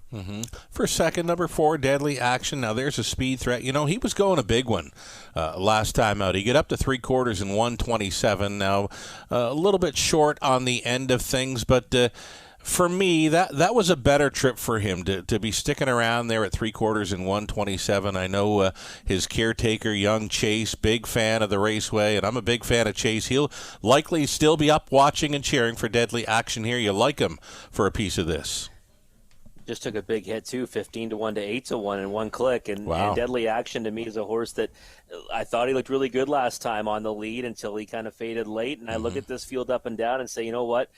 There's a lot of horses in here that are kind of off form, and he might be one that can get the jump on a lot of them or most of them and then stick around for a big piece of it. 9-1 right now to me is still the right price on Deadly Action, especially using underneath of the favorite Print Media. I think he can be sitting 2 or 3 in here. I think if he leaves, Print Media pulls alongside, absolutely lets him go. Yeah, definitely. He'd be more than happy to sit behind that one. And I think that, he does have that step off the gate that he might be able to get around them early. Yeah. Day Delight, the inside horse there, leaving from post 2 for trainer Vic Putty, Colin Kelly on board. Tried to wire them up, but 2 back here in London. For me, he got light on the end, and then even last time out, I know he's sitting well back in the early going, and not much is going to happen when you're coming from 8th on a sloppy track over Flamborough. I don't know.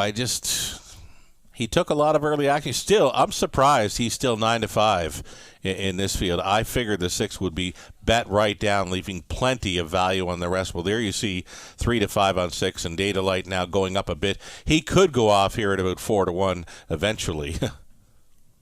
Yeah, he might. I think he's one that you've got to consider in here, but you're right. The efforts lately have been a little bit underwhelming. Yeah. I can't get behind him in an out-of-distance event. Robert Reed Jr., you know what? Until next time, not sure when it's going to be, but we'll look forward to teaming up again. A wonderful job tonight, Robert.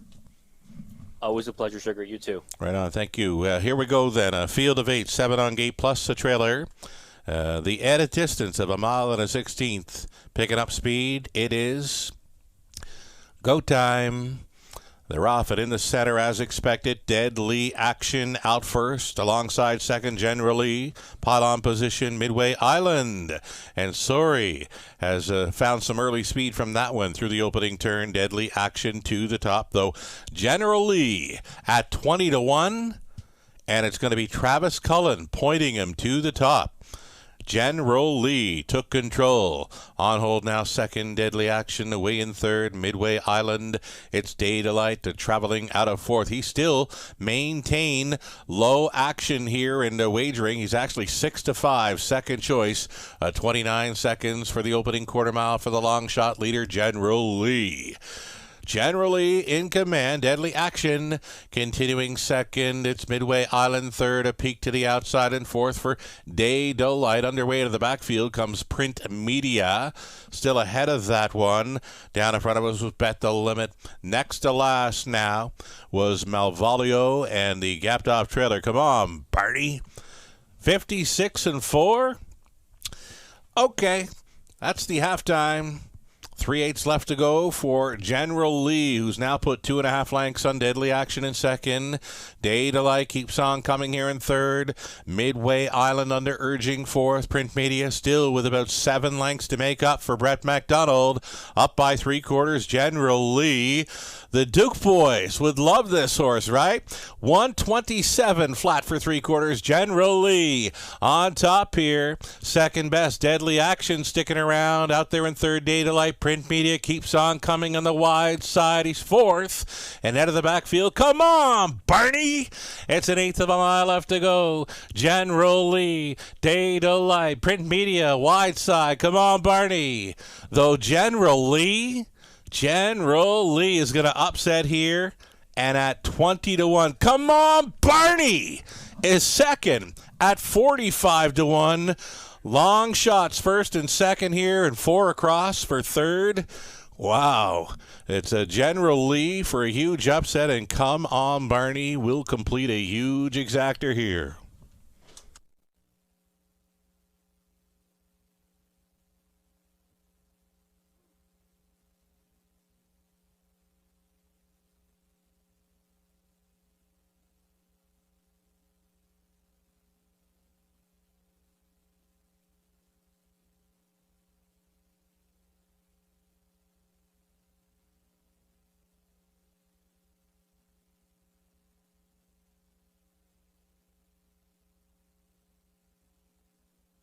Okay, here we go. It's the 5, General Lee, winning at 20-1. It's the 7, Come On Barney, second at 45-1. Then you've got the 6, Print Media, finishing third. The 2, Day Delight, is fourth.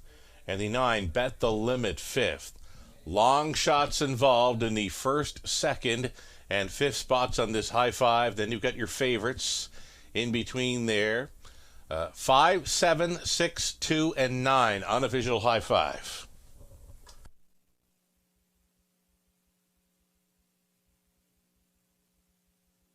Coming back, your long shot winner, General Lee, 7-year-old Big Island Son of Sports rider at a blinker Hanover. No pan intended for Kevin Skilton of North York. Dwayne Spitzig conditioned to Travis Cullen. Driven the win for the added distance victory in 2, 5, and 4. Upset fashion. General Lee in a 12th race. Shocker. Congratulations. We're going official here. Midway Autumn was 7. Day Delight 4th. Malvolio was 8. Deadly Action 6. General Lee was a winner. Print Media 3rd. Come On Barney 2nd. The 8 hit Scratch Bet the Limit 5th. 29, 56, and 4, 127. At a distance, mile and 16, 2, 5, and 4. General Lee from the top, a 7, 4, 8, 6, 1, 3, 2, scratch 5. 42 even on the nose for General Lee. That exactor, 1,200, 61.50. The dollar try, 1,100, 25 even. The high five for 20 cents. There was more than a few of them out. The high five for 20 cents, 2,157.51. The pick 3 on to race 12, 104.39. The dollar pick 4, 2,001 and change. The pick 5 for 20 cents, $1,236 and change. So a large pick 5 payout on the 20-cent ticket. On to the long shot in the finale. There was a late double. It was worth $370.40, and again the pick 4 for 20 cents. It came back at $400.22, and that'll be a wrap for this evening's action. That was a large night. It was that was a lot of racing. 12 races in and done. We're coming back with another card of racing, live racing tomorrow evening, 5:50 start time. As mentioned, your free program is waiting for you on our website, westernfairdistrict.com/raceway. We'll complete the week on Friday, the early 4:50 start. From the Eye and the London Sky, I'm Sugar Doyle. Have yourself a great night. We'll talk to you again tomorrow.